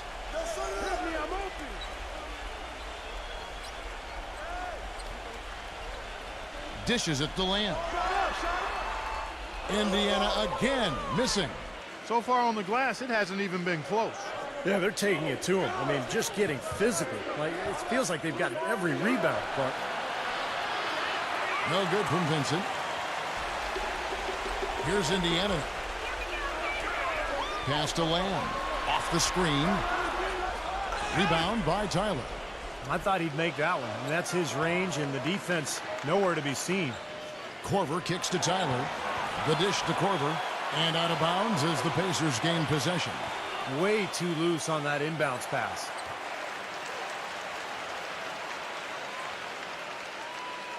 Here's Williams. Johnson outside. Kicks to Lamb. There's the triple. That's in, coming off the assist from Johnson. Lamb's got himself on the board with 3 there. Orlando leading. Pass to Vincent. Cousins with a screen on Williams. No good from Vincent. Indiana's gone 3 of 6, 50% from deep so far tonight. Johnson goes in. Outside Green. That doesn't go on the chance to tie. Looked like he rushed that one, guys. The defense was out of position. He was wide open, just couldn't take advantage. Tyler, no good. The Pacers shooting looking a little out of sorts early, 37%. Johnson, the pass to Muscala. But they recover it. Williams. And it's all evened up. I don't know of too many other players, Kevin, who have his level of concentration offensively. He just seems to have that singular focus you need as a shooter that Even if a defender's all over you, you still just lock in and let it go. And Steve, he's earned a nickname that's familiar to anybody that's followed basketball, the microwave. There's no slow build-up with him. All he needs is one shot to go down, and it can set him off, turn him into a real scoring machine. He cooks with gas, not electricity. Boy, he just battled through that initial impact and somehow willed it in. Excellent concentration. That's what you like to see. And let's get your take, guys, on the scoring breakdown for the Magic. Boy, the three-point shot has really been dropping for him early on. And they're sharing the ball, too, which I love. They're piling up the assist. We're seeing great offensive movement. Well, the Magic ended up with just 20 wins on the season, which would be the worst record in the NBA last year, but they at least weren't dead last when it came to wins on the road. Still tied, though, for third worst in the league. When you're a team like the Magic last season trying to find an identity in a rebuilding year, Steve, it can be hard to gel as a cohesive unit on the road. Well, the whole year it seemed like, a lot of the team was trying to figure out the kind of the nuances of the team dynamics, of the talent, of the new coaching staff. And it's frustrating when you're just getting beaten up every night. But you got to go through that to grow as a group. And hopefully this team can be a little better on the road this season. Here is Korver. Quiet so far offensively, searching for his first points of the game. Just 5 to shoot. Here's Cousins. Second shot opportunity. It's rebounded by Muscala. Indiana leading.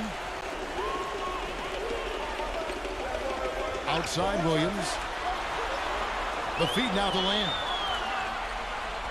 Indiana again missing.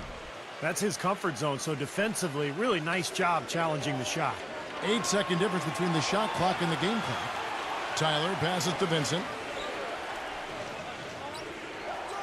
He kicks to Korver. Three-pointer. Rebound by Williams. Tries from 10. And it's in after a nice bounce off the right side. Williams has got his third basket of the night right there. Passes it to Batum. He dishes it to Tyler. No good on the triple. And still a close game as the first quarter comes to a close. It's the Pacers. They're up by 3. And we'll be back shortly for the start of the second quarter.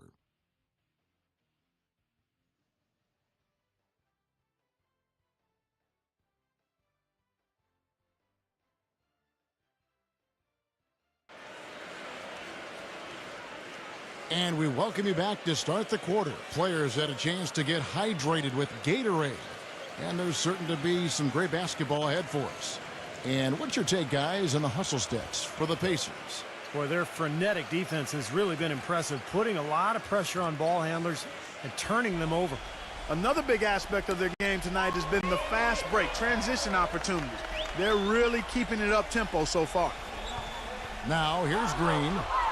No scoring yet from him, but that's likely to change. And let's now go to the sideline. We'll catch up here with Doris Burke. Doris? Guys, for DeMarcus Cousins, who's so talented, controlling his temper has been an issue.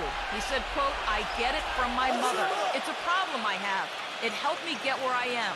But at the same time, I have to learn to be quiet and just try to have a positive mind. I'm trying to lead, just in a better way that will be accepted more. Guys, we'll see if he can turn it around." That'll be the question. Thanks, Doris. Johnson outside.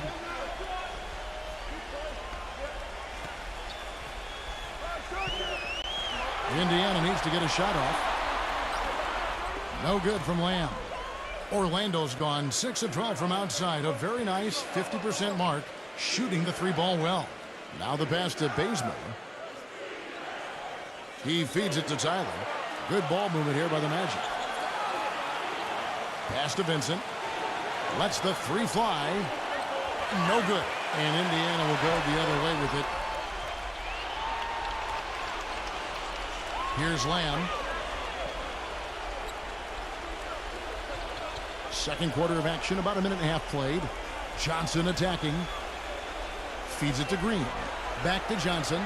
He passes it to Lamb. Dishes to Green. Kicks to Lamb. Three-pointer. Rebound by Tyler. Tyler's got 3 rebounds now in this one. Not able to find it here in the second. He's off stride and off track just a bit after that one he had earlier. And Bazemore kicks to Crowder. The dish to Bazemore. Buries the long-range jumper. Bazemore's got his first 3 points of the game. And they've set up countless buckets off assists. That's a huge part of what they've been doing here today. A lot of dime dropping going on out there, Steve. Now here's Green. He hasn't yet put up any points in this one. Backing him down is Johnson. Some solid defense there from Bazemore. Well, those chances are almost always 2 points for him. I guess the defense did what it had to do to bother him. And Lamb with a clear path to the hoop. The coast-to-coast dunk. Boy, I love it. Active hands on the steal, active feet on the fast break. And Clark power on the dunk. And guys, this is just too close of a game to be giving the ball up like that and then failing to get back in transition. And now the first timeout called here for the Magic. You know, in order to win your division, you have to be able to win games against the rest of your conference, and that's exactly what Indiana did last season. A tough team and a tough division, and they gave no ground to other teams in the East.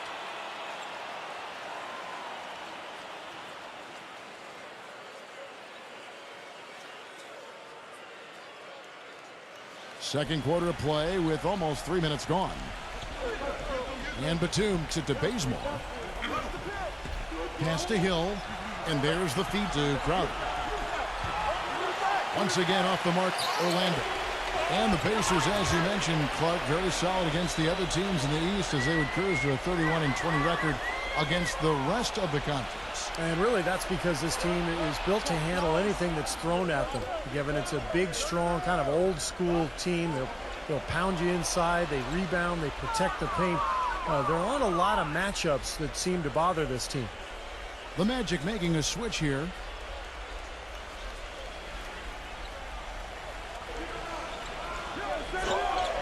Here's Bazemore. He's covered by Grant. Crowder. The three-pointer is right on target. Crowder's got 6 in the quarter. There is no way a player like him can be left wide open like that. Did you pay attention to the scouting report? He used that pick just right. Perfect screen there. Set him up with a nice look. Poor job by the defender to not fight over or around that screen. Hill gets a screen from Bazemore. Hill with it. Now guarded by Lane. And the basket by Hill.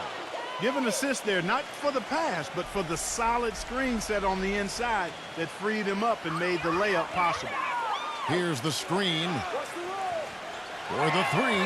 And the Pacers another 3. And that's why teams emphasize the use of screens and picks just to get you some open looks like that one. He kicks it to Bazemore. Cantanella. It's Hill on the wing.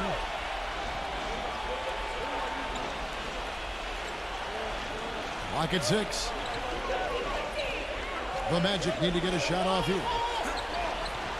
They get it again. And the shot counts. He's fouled, and it's a chance for a three-point play. More good work on the glass there. When it's all said and done, I think rebounding might well tell the story in this one. And that should tilt things toward them. I mean, they've been winning that battle. The Magic have shot 2 free throws, and they're 1 of 2 so far. And they averaged about 77% from the free throw line a year ago. So this is a solid free throw shooting team. And the free throw, no good. You know, there was a lot of talk about the Magic not getting equal value when they traded Dwight Howard to the Lakers before last season. But you take a look at how both teams started, the Lakers and the Magic. And for a time there, the Magic had a better record early in the season than the Lakers. So I think it worked out okay for the Magic. Here's Bazemore. Passes it to Crowder. Shoots. And misses it off the right side of the rim. The Pacers have gone 3 of 7 shooting the ball here in the second quarter.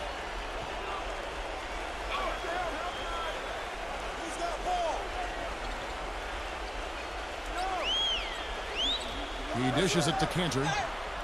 Foul call that time on the way up. That'll give him 2 chances at the free throw line here. Well, Clark, like you said, hard to believe, but it's true. The Magic did have a better record than the Lakers for the early part of the season. But that was mostly due to a surprise down year from the Lakers, Steve, and a hot start for Orlando. And remember, the Magic did get that big win at Staples against L.A. That was kind of revenge for the D. Howard trade. But as time wore on, you know, the Magic's lack of talent showed, and they really struggled the rest of the season.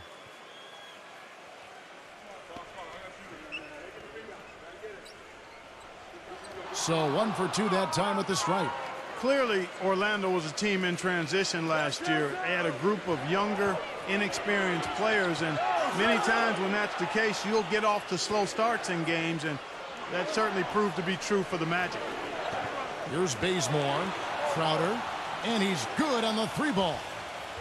Crowder's got 12 points in the game. Yet another 3 for him, Kevin. He's really been draining them here in the second. And the Pacers call time here. Well, Clark, you mentioned that the Magic were at the very bottom of the league when it came to scoring in the first quarter of games.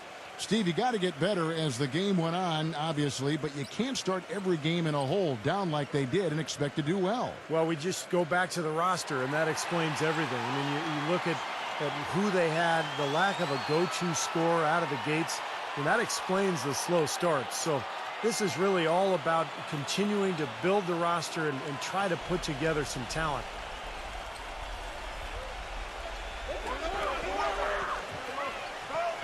Indiana moving the ball around. Screen by Grant. Grant with a screen on Hill. Number 23. Tries to save it. And out of bounds as the Magic will gain possession.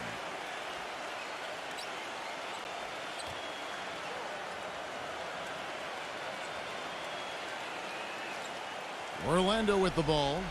They lead by 4.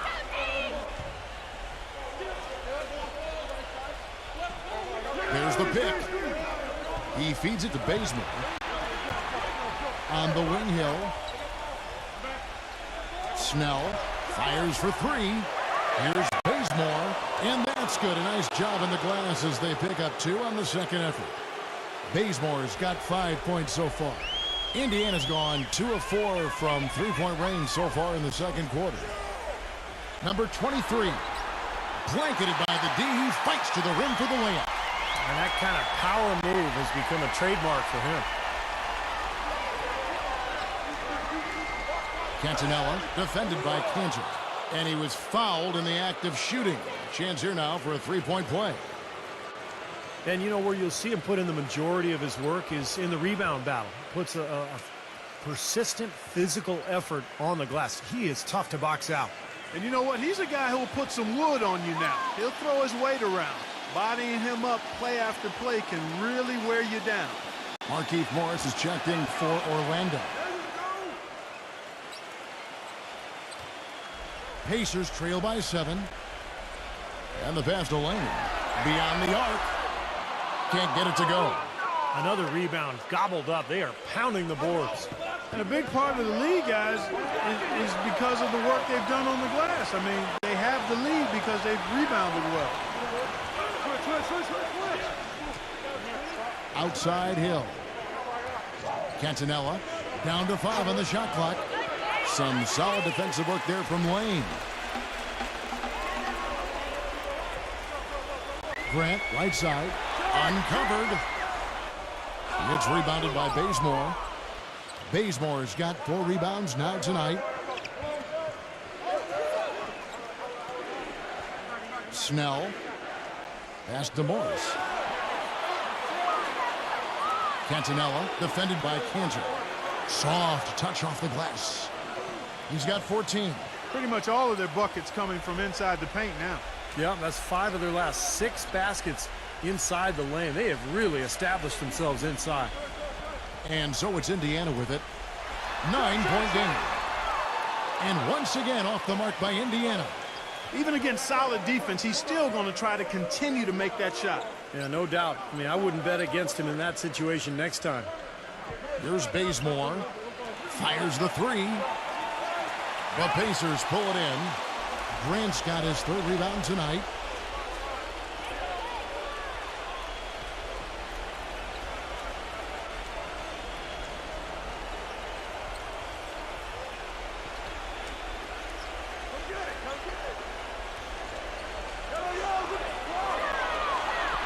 Number 13, defended by Morris. Gets it to go. Here's Bazemore. He's got 5. Outside Hill. Snell from the arc. The shot misses. Yeah, no excuses there. Got a really good look at the basket after being freed up by the pick. We say it all the time. The execution was excellent. The result not as good, but good ball movement anyway. The shot's good from Panther. And now it's only a 5-point Magic lead. Orlando's gotten fond of that 3-point shot here in the second quarter. 4 of 9. Hill kicks it to Bazemore. Jacks up a 3. Good. The assist goes to Hill. Hill's got 6 assists here tonight. Well, it looks like he's finally found his footing in this game. His first quarter was a real struggle, but he's gotten it going now. Lane passes to Cantor.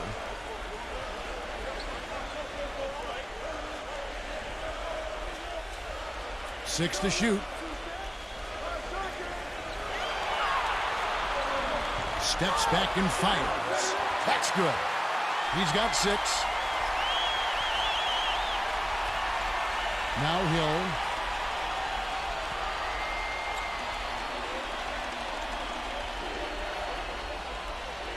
Feeds to Bazemore.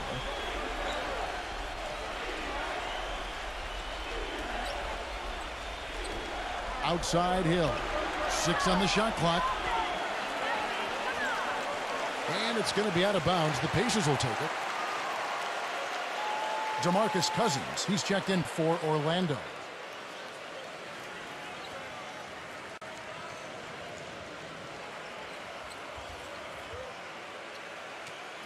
Pacers trail by 6.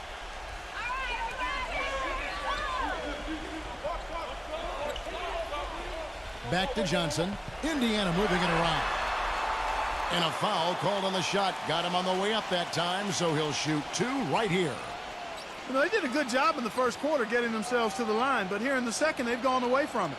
Well, everything's become perimeter-oriented, Clark, and you really have to be penetrating and looking inside, keeping that defense honest.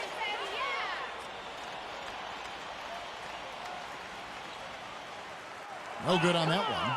The Magic making a switch here. Tyler's checked in.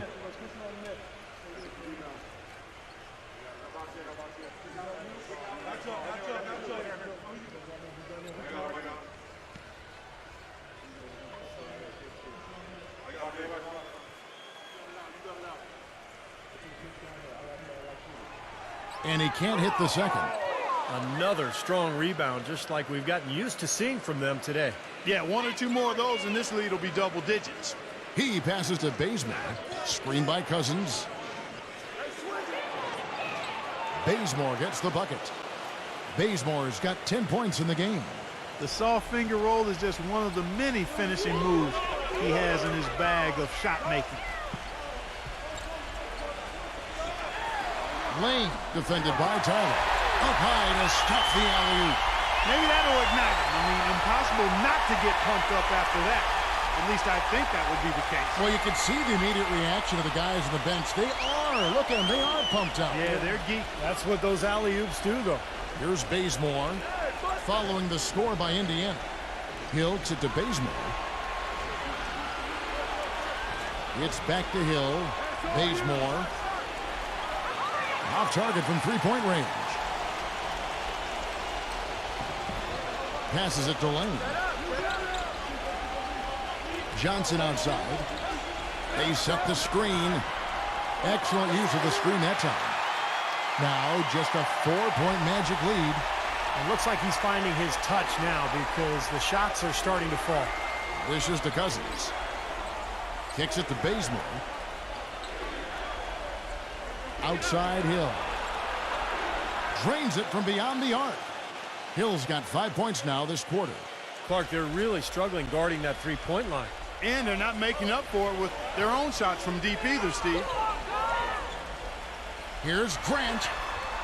So he gets the whistle. Contact on the way up and 2 shots coming up. Well, you allow them to get right to the rim like that. That's your only option. Yeah, I think you got to foul them, and free throws are better than a layup. This is his first chance at the line tonight.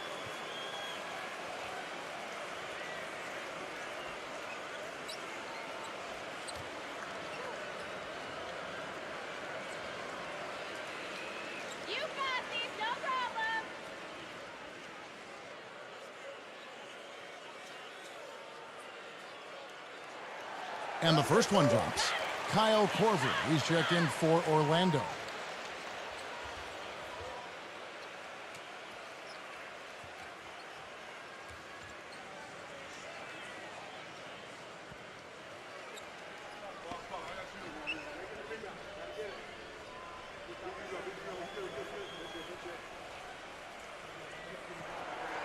And Grant drops them both. There's 21 seconds left in the first half. And here is Hill. 8 points for him. Here's the dish to Morris. Count that one. Morris has got 7 points in the game. You know, it looks like despite the injury he's got, he's still able to deliver, and that's what he's showing us right now. And so we wrap up the first half. Magic lead by 7. And coming up after the break, it'll be Damon Bruce breaking down all the highlights from the first half of play. And now, brought to you by Sprint. Hey everyone, I'm Damon Bruce. A great game going on out in Indiana. Some good basketball for the Magic, and give them credit defensively. They're boxing out, controlling their defensive backboards. We've seen George Hill in top form. He has 8 points, and he's stacking up the assists too, keeping the defense off balance with his passing. And doing their best to stay alive, the Indiana Pacers. Hard to find a lot to like about their performance so far. They'll need to pay much better attention in the second half to the details. The details. A trying first half for Jeremy Lamb. His shot has been hitting everything but the net. He just hasn't found the mark. That's it for us here in the studio. Thanks so much for watching. I'll see you next time. The Sprint Halftime Report, presented by Sprint. And now the third quarter about to get going.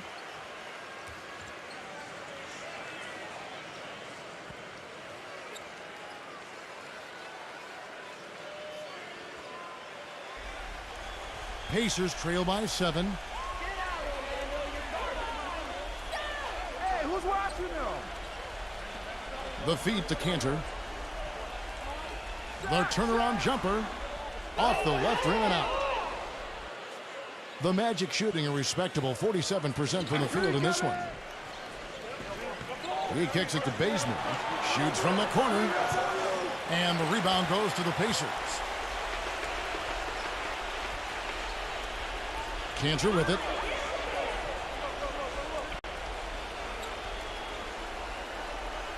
Here's Lane. Cans it from downtown. He's got 11. I'm not sure who was supposed to pick him up, but somebody's going to get an earful from the coach for leaving him that wide open. Pick up by Hill. He dishes it to Bazemore. Here's Crowder. And he hits the jumper for 2. Crowder's got 14. Indiana trailing here. Grant outside. Some nice passing here by Indiana. The D got there too late, and he'll go to the line. The Pacers have made 7 free throws and missed 3 in this game.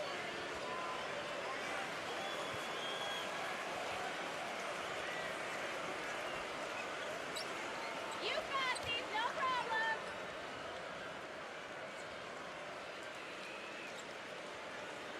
That free throw good from Lane.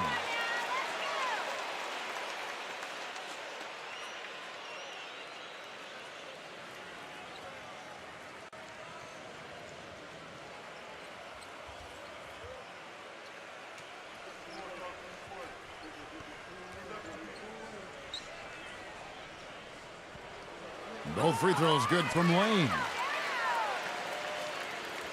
The Magic leading by 4. Now here is Hill. He's got 8. And Bazemore kicks to Hill. He feeds it to Bazemore. Puts up a 3. Good. The assist goes to Hill. Hill's got his 7th assist in the game. The defense sagged off, and, he did not hesitate to rise up and bury that 3. Pass to Grant. Off the screen. And it comes off the front of the rim. The Magic have gone 2 of 3 from the field to start the second half. Cantonella, he's covered by Grant. And he was fouled on the way up. 2 free throws now for him. The Magic shooting their 5th and 6th free throws of the game.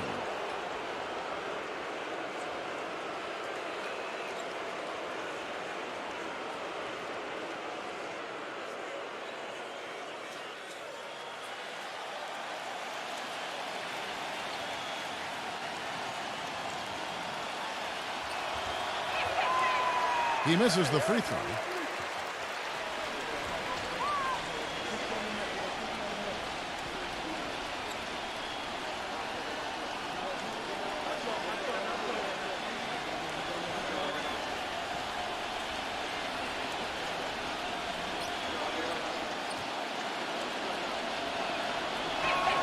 Good on the second free throw. And we're just around 2 minutes into the final half of play now. The pass to Lane.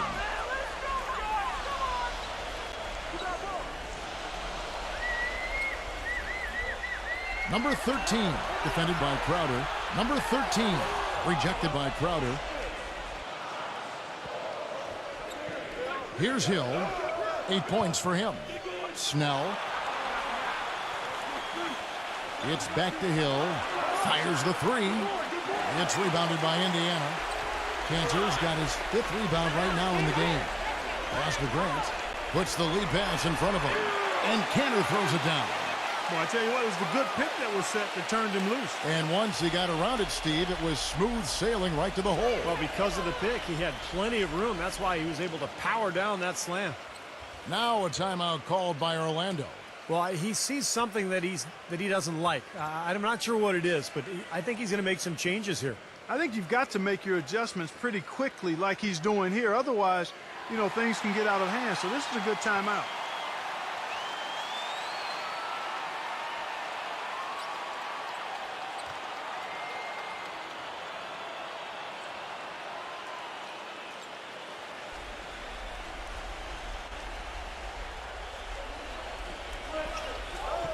Feeds to Bazemore.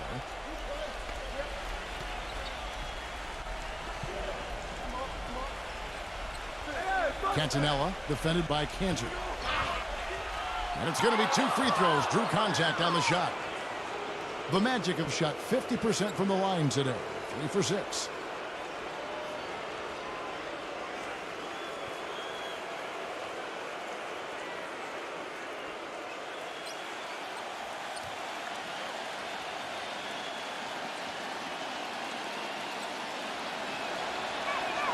The first one falls.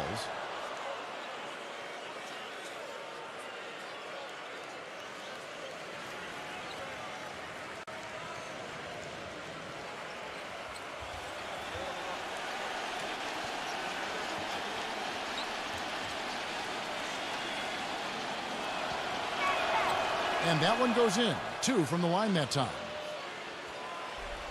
Clock keeps going. 3 minutes into the second half now. And the Pacers call time here.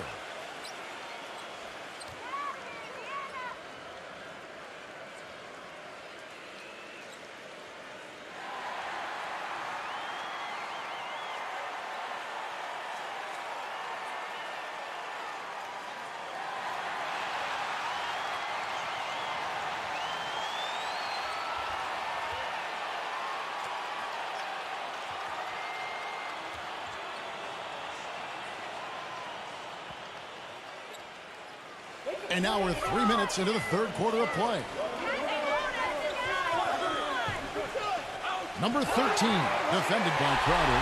And that one goes in as he is fouled. It will be 3 points if he converts at the line. The Pacers have been shooting right around 75% at the line, 9 of 12 so far.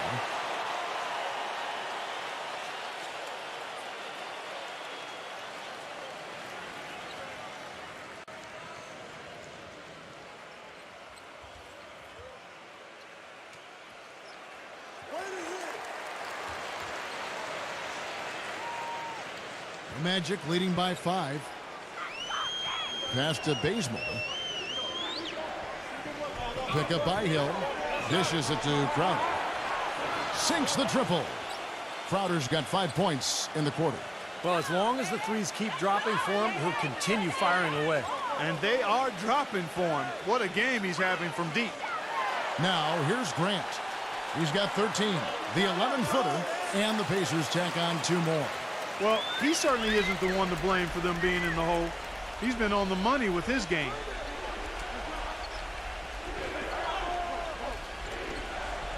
Hill up top. He passes to Bazemore. It's back to Hill. Cantanella. Right through the D for the layup. He's got 19. Pacers trail by 8. Kicks it to Grant. Number 23, defended by Crowder. The pass to Lane. Indiana moving the ball around. Launches a 3. Offensive rebound. Cantor. And so he earns a trip to the line. Officials saw the contact, and he'll shoot 2. Check out the game for Enes Kanter. He has 9 points, and he's added a steal to his stat line also. Well, that's obviously not a big number, but he's been doing some valuable defensive work for them. And a chance to catch up on some numbers here. The scoring breakdown for the Magic. Well, their passing has been picturesque, a thing of beauty in both halves. More than a few of their baskets have come off assists. And they continue to knock down the long-range three-point shot as well. Vincent's checked in for George Hill.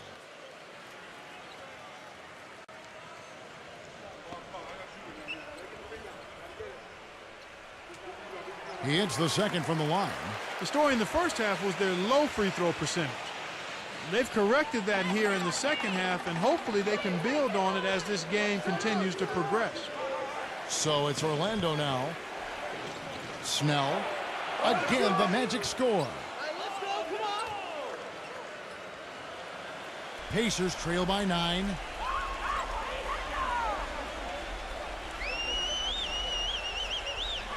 Pass to Lane. Good on the jump shot. 15 points in the game. The Magic have gone 5 of 7 from the field in the third quarter. Let's see if they can keep it up. Passes it to Vincent. There's the pick. There's the dish to Bazemore. And there's the pass to Vincent. Clock at 6. The feed to Crowder. And again, it's the Magic from deep. They're getting a bunch of their points outside of the paint. 3 of their last 5 buckets are from three-point range. But the defense isn't making them earn it. I mean, those shots have just come on easy, open looks. And here are the Pacers now, trailing by 10. The shot's good from Lane. Orlando's gotten going here in the second half from outside, nailing 3 of 4 from the arc. Here's Vincent. Terrific design on the pick play, and he lays it in. And the Magic lead by 10. Ran his man straight into that screen to open the lane up for the hoop. Number 13, defended by Crowder. Number 13 makes it off the glass. 9 points in the game so far. You know, the only tough part of that basket for him was getting into such good position. The rest of it seemed easy. Cantanella, defended by Cantor. Cantanella. The shot is off. Some solid defense there from Enes Kanter. Pacers trail by 8. Pass to Lane. He kicks to Grant. Shoots the 3. The shot will not go. The Magic go the other way with it. Bazemore passes to Vincent.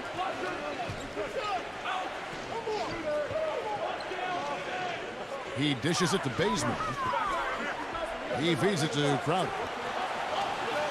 But they'll get another chance.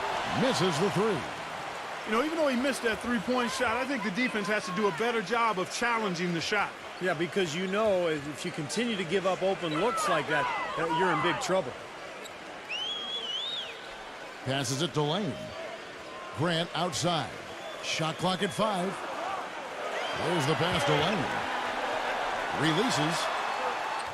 It's rebounded by Bazemore. Bazemore's got 6 rebounds in the game. He passes to Vincent. Gets the jumper from the corner to fall.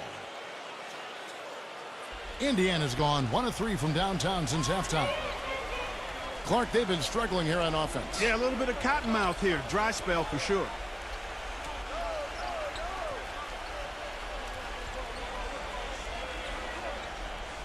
Shot clock at 6. Williams up on top. Defended by Vincent. And once again off the mark by Indiana. The Magic leading by 10. Well, Lewis Williams has two things working for him on the offensive end. First, he is lightning fast, and secondly, he shoots the ball so well that he's able to use a great pump fake, and he really keeps defenders guessing. Out of bounds, Magic ball as Orlando keeps possession. He had no choice but to lunge for that pass to stop it from getting through. Well, that was a good job. It could have been a quick bucket if he doesn't knock it out of bounds there. So Orlando going with an almost entirely new group here. Here's Vincent. 10-point lead. This is their biggest. Well, and back to Williams, more turnover-prone last season than we're used to seeing. Yeah, that's normally a strength of his, Kevin. High-volume offense without turning it over. Of course, he changed teams, so perhaps adjusting to the new system made him a little more mistake-prone. Pass to Lamb. Hill pulls it in. The Magic have gone 8 of 14 on their shot attempts here in the third. Some pretty nice work.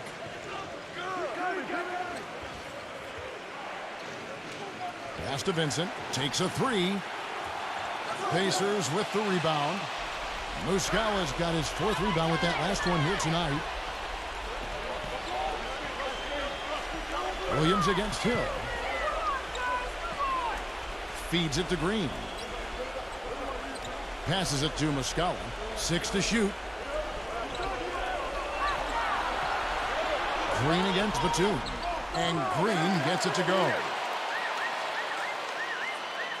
Here's Vincent.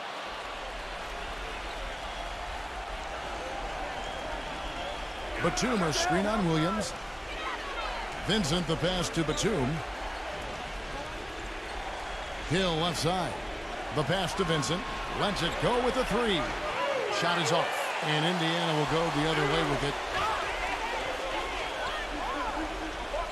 Number 23. Defended by Bazemore. Number 23. Off target from outside. The Magic leading by 8. Hill passes to Vincent. It's back to Hill. Hill gets a screen from Morris. And Batum to Bazemore. A three-pointer, no good. Boy, that's a surprising miss right there. He usually feasts on those wide-open opportunities. Outside Williams. No good on the 3. The Magic shooting 47% from the field in the third. Back to Batum. Pass to Vincent. Dishes it to Hill. Here's Vincent. Just 5 on the clock. Kicks it to Bazemore. So the whistle blows on the shot and 2 free throws for the contact right there. Yeah, the defender draped all over him. Pretty plain and simple. Got him good there. It's his first trip to the line.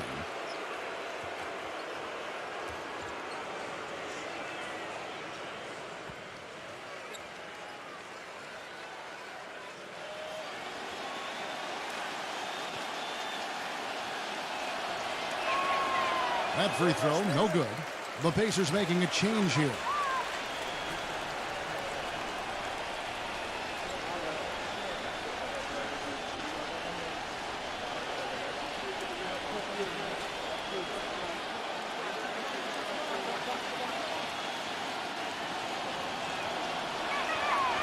No luck that time either. Pacers trail by 8. Passes to Lane. 1:07 left in the third. Shoots it up. Morris with the rebound. Morris has got rebound number 5 here tonight. Here's Bazemore. He's got 13. Hill passes to Vincent. Clock at 6. Hits the jump hook. He's got 6. Now, it looks like he's starting to get things going here after that scoreless first half. They set the pick. And there's the pass to Muscala. It's hauled in by the Magic. Shot and game clock separated by 5. Vincent the pass to Hill. Here's Vincent. 16 seconds left in the third quarter. The dish to Morris. Batum attacking, and it's blocked by Muscala.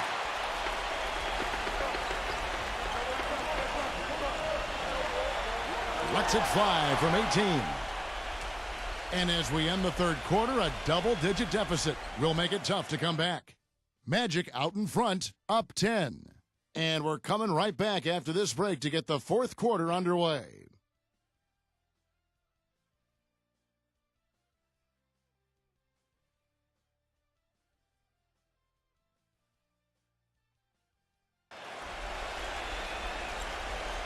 Well, welcome back as we get set to start the fourth.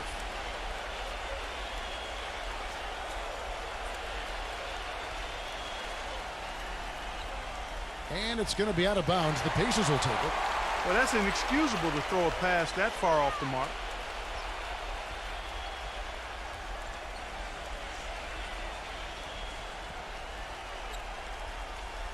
Pacers trail by 10.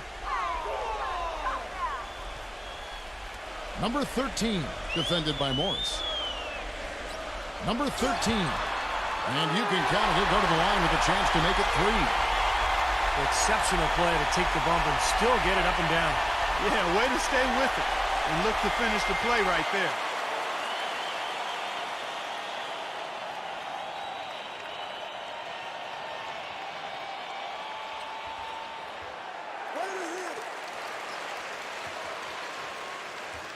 Magic leading by 7. Hill to Bazemore. Pick up by Hill. There's the feed to Morris. For 3. There's the bucket. Good. And another three-pointer to their second half total. Yeah, they caught that long-range bug at halftime, and it's been bombs away ever since. And so it's Indiana with it. Off the pick. The shot's good from Lane. He's got 19. He had a whole lot of space to get that shot off. Yeah, I don't think the defender did a good job there of getting over the top of the screen. And for the Magic, they're shooting 48% from the field. Not bad at all. He kicks it to Bazemore. Some nice ball movement by the Magic. Hill dishes to Bazemore. Cantanella. 5 to shoot. On the wing, Hill. Shoots. Jump shot is good that time. And the Magic lead by 10. A few possessions into the fourth quarter, just over a minute played.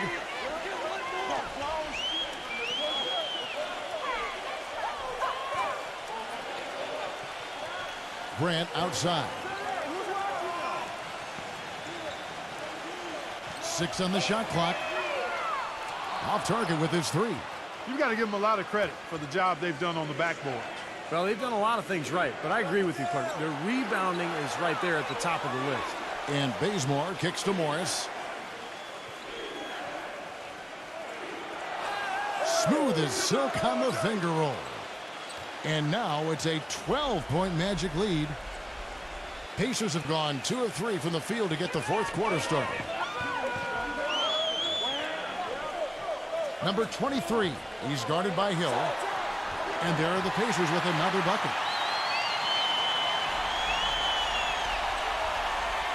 Magic leading by 10.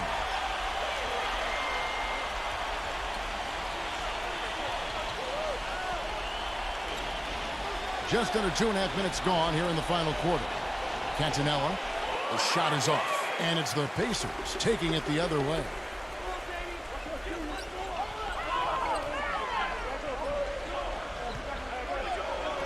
Grant outside.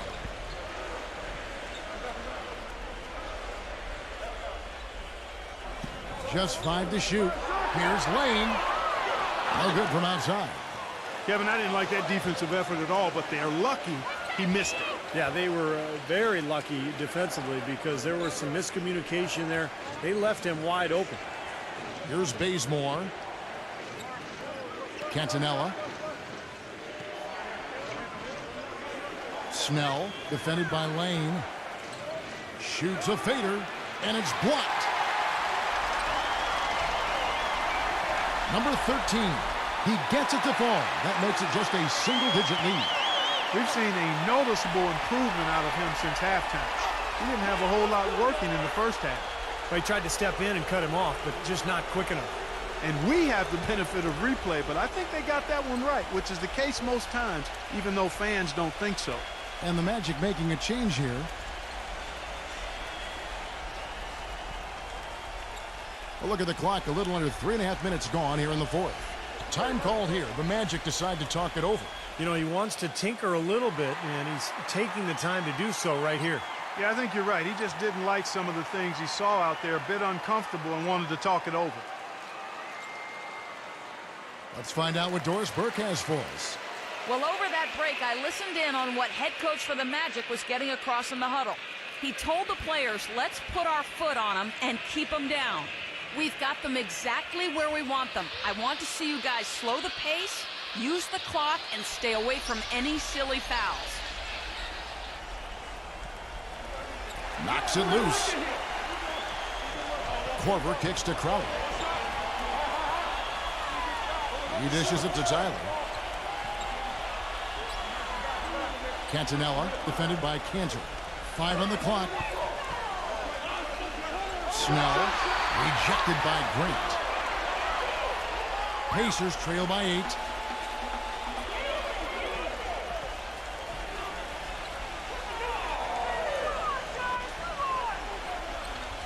Unloads from 13.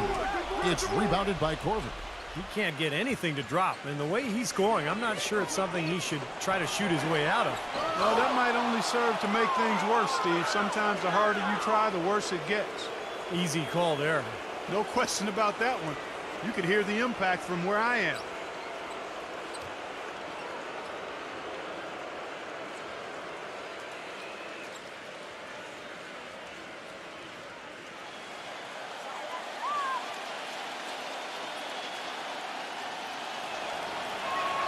First free throw is good. The Magic making a switch here. Bazemore is checked in.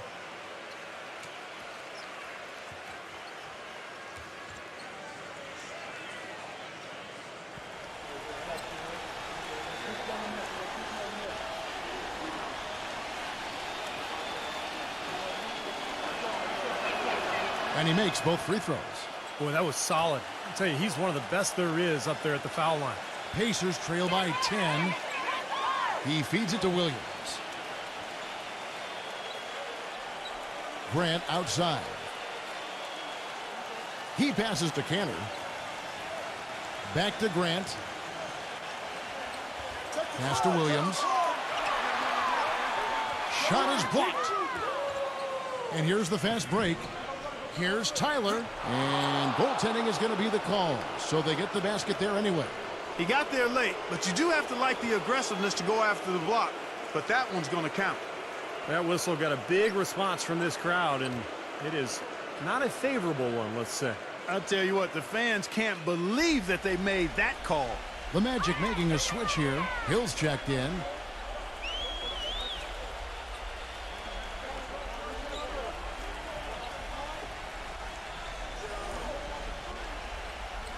Feeds it to Williams. Dishes to Grant. That drops, and it comes off an assist from Williams. There you go. That's the stroke we saw in the first half. The Magic leading by 9. Stolen away. Hammer time! Hammer time! And he makes no mistake on the slam dunk. You know, sort of surprising he goes for a slam that difficult while they're trailing. Yeah, but still, you know what? A magnificent move to the rim. And guys, look, I don't know what the score is. That's the play we're all going to remember from this game. I'll tell you what, the defenders didn't even get a sniff of him on that move to the hoop. And it's going to be out of bounds. The Magic will take it. And not a good idea throwing the ball down the court that far.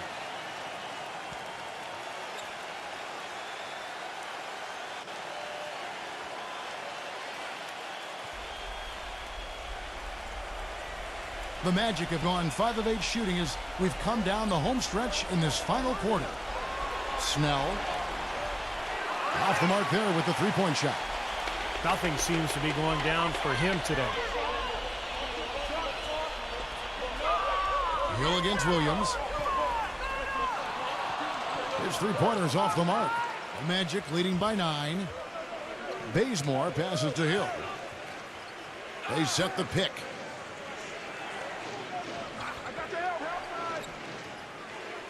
Pass to Crowder. Wide open. And again, it's Orlando converting. Here is Williams.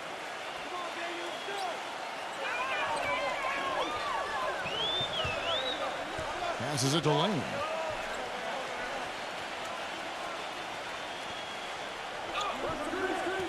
Lets it go from the wing. Keeps it alive. It's good on the putback. And what you love about him is just the way he hits the offensive glass. I mean, he knows that those are the easiest points for him. And he can find a loose ball, get an offensive board, and put it back into the basket. And guys, he plays a tough brand of basketball. His biggest tool and asset is his strength. And he uses it every time down the court. Yeah, that's smart basketball. You foul and you send a very poor free throw shooter to the line. Yeah, I think that's just smart. I mean, especially the way he's been throwing it down. Make him earn it at the stripe.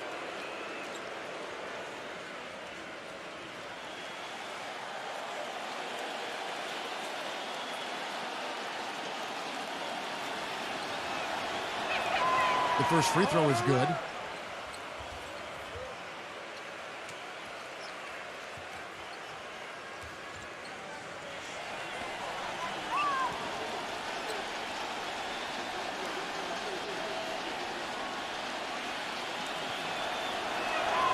That one misses, so he goes 1 for 2. Pacers trail by 10. Grant with the ball. He's picked up by Hill. And so he draws the foul on the shot. A trip to the line to shoot 2. And no question, he got bumped on that shot. Definitely no room for discussion on that one.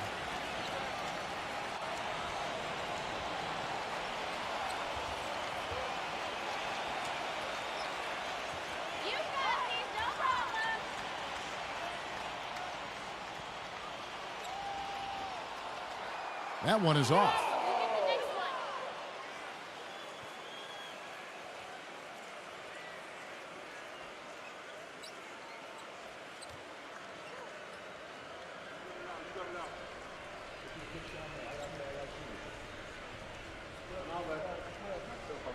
And the second free throw, good.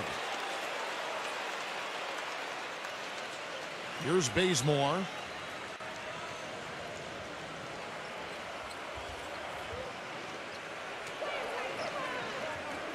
Kicks to Hill.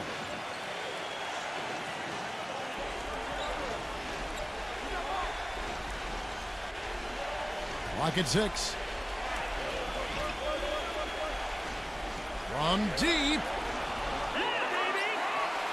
And out of bounds as the Pacers gain possession.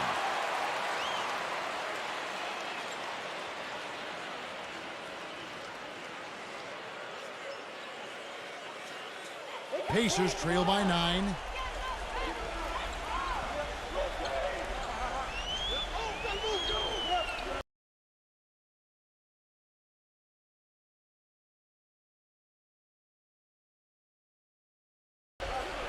Number 13, defended by Crowder. Grant kicks to Cancer. Shot clock at 6. The pass to Grant. Hill pulls it in. Hill's got 3 rebounds now in this one.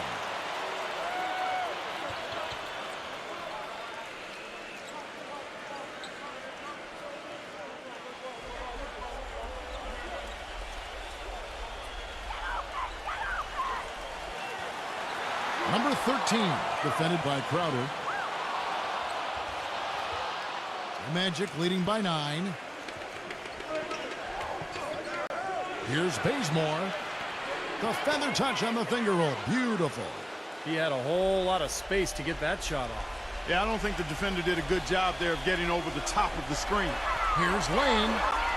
Nice touch on the bank shot. He's got 23.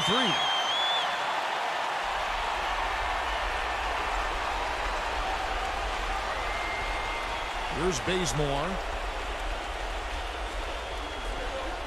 Now the dish to Hill.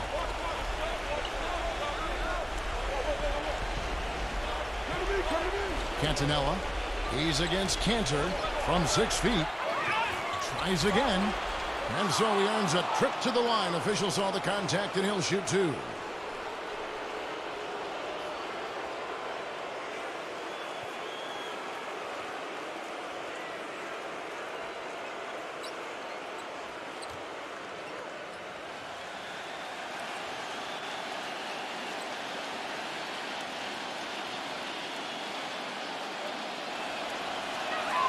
And he makes the first. Well, you have to like how he's challenging the defense now in the second half.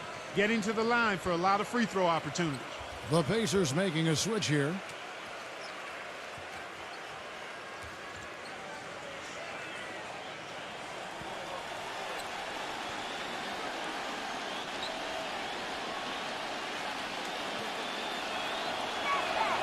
That one misses. Pacers trail by 10.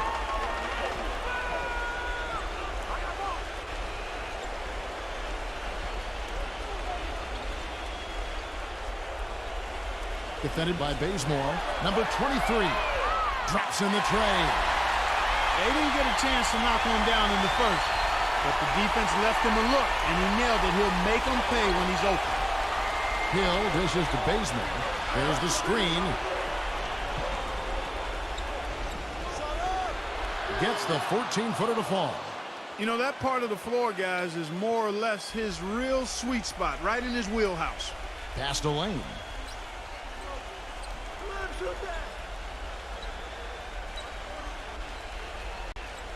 The 3. Hill pulls it in. The Magic leading by 9. Now the feed to Crowder. He kicks it to Bazemore. He dishes it to Crowder. 6 to shoot. The shot by Hill. Misses the wing chair. That's a shot he's got to hit. And you don't get too many better looks from that range. Grant, defended by Bazemore, gets the three-pointer to fall. Tough to pass on that good of a look from three-point range, even if you've got a clear path to the hoop. He's very comfortable from out there.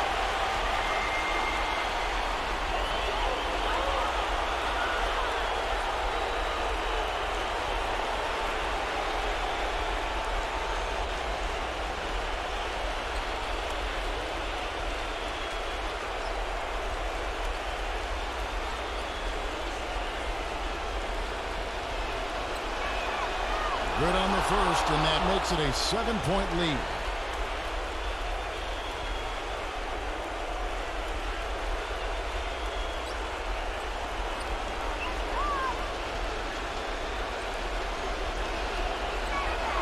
So he gets them both, and it's an 8-point game.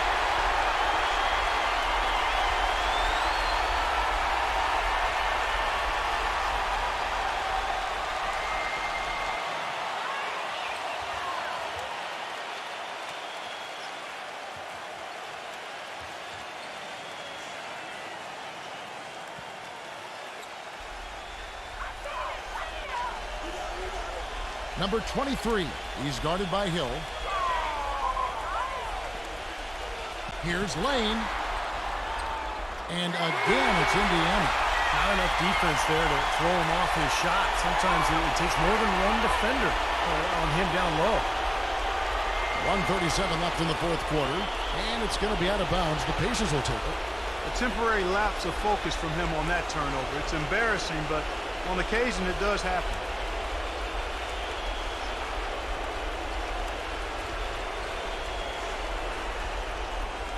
Pacers trail by 6. Fires top of the key. Orlando grabs the miss. Crowder's got his 6th rebound on the night. Snell. It's good. Only a few seconds into the shot clock. Indiana, they're working against the clock right now.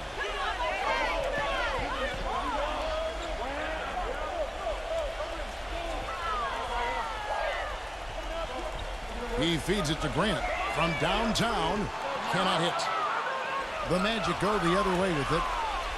They've held a 12-point lead earlier. And it's Hill penetrating.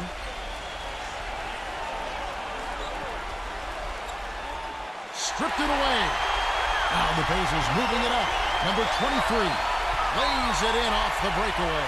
What a quarter for him at the offensive end. He's ignored the scoreboard and continued to go out there and do his thing. Orlando's gotten just 1 of 4 three-pointers to go down for them here in the fourth. Cantonella, defended by Cantor, gets it to go. And the Magic lead by 8. And every point they get now puts them one step closer to the W. If they're not there already, Steve, just a tremendous all-around game of basketball they play. And good work on the boards. They pick up the second chance points. He got a great read of where that miss was going, and that allowed him to be the first guy to it and get the putback. And now they decide to foul intentionally.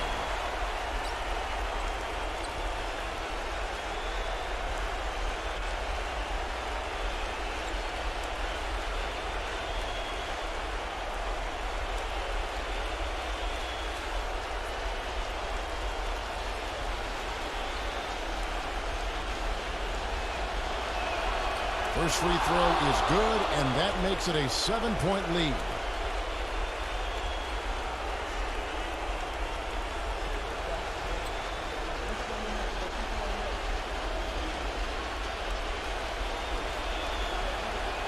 Second one is good.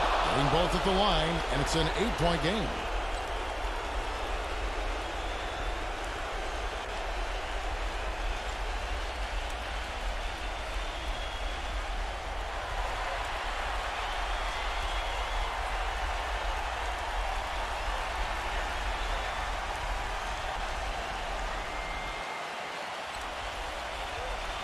There's 25 seconds left to play here in the fourth. Passes it to Lane from past the arc. And it's Orlando with the rebound. Tell you what, the defense has nothing to worry about out there with him shooting. I mean, he can't dial it in from deep this half at all. Here's Bazemore.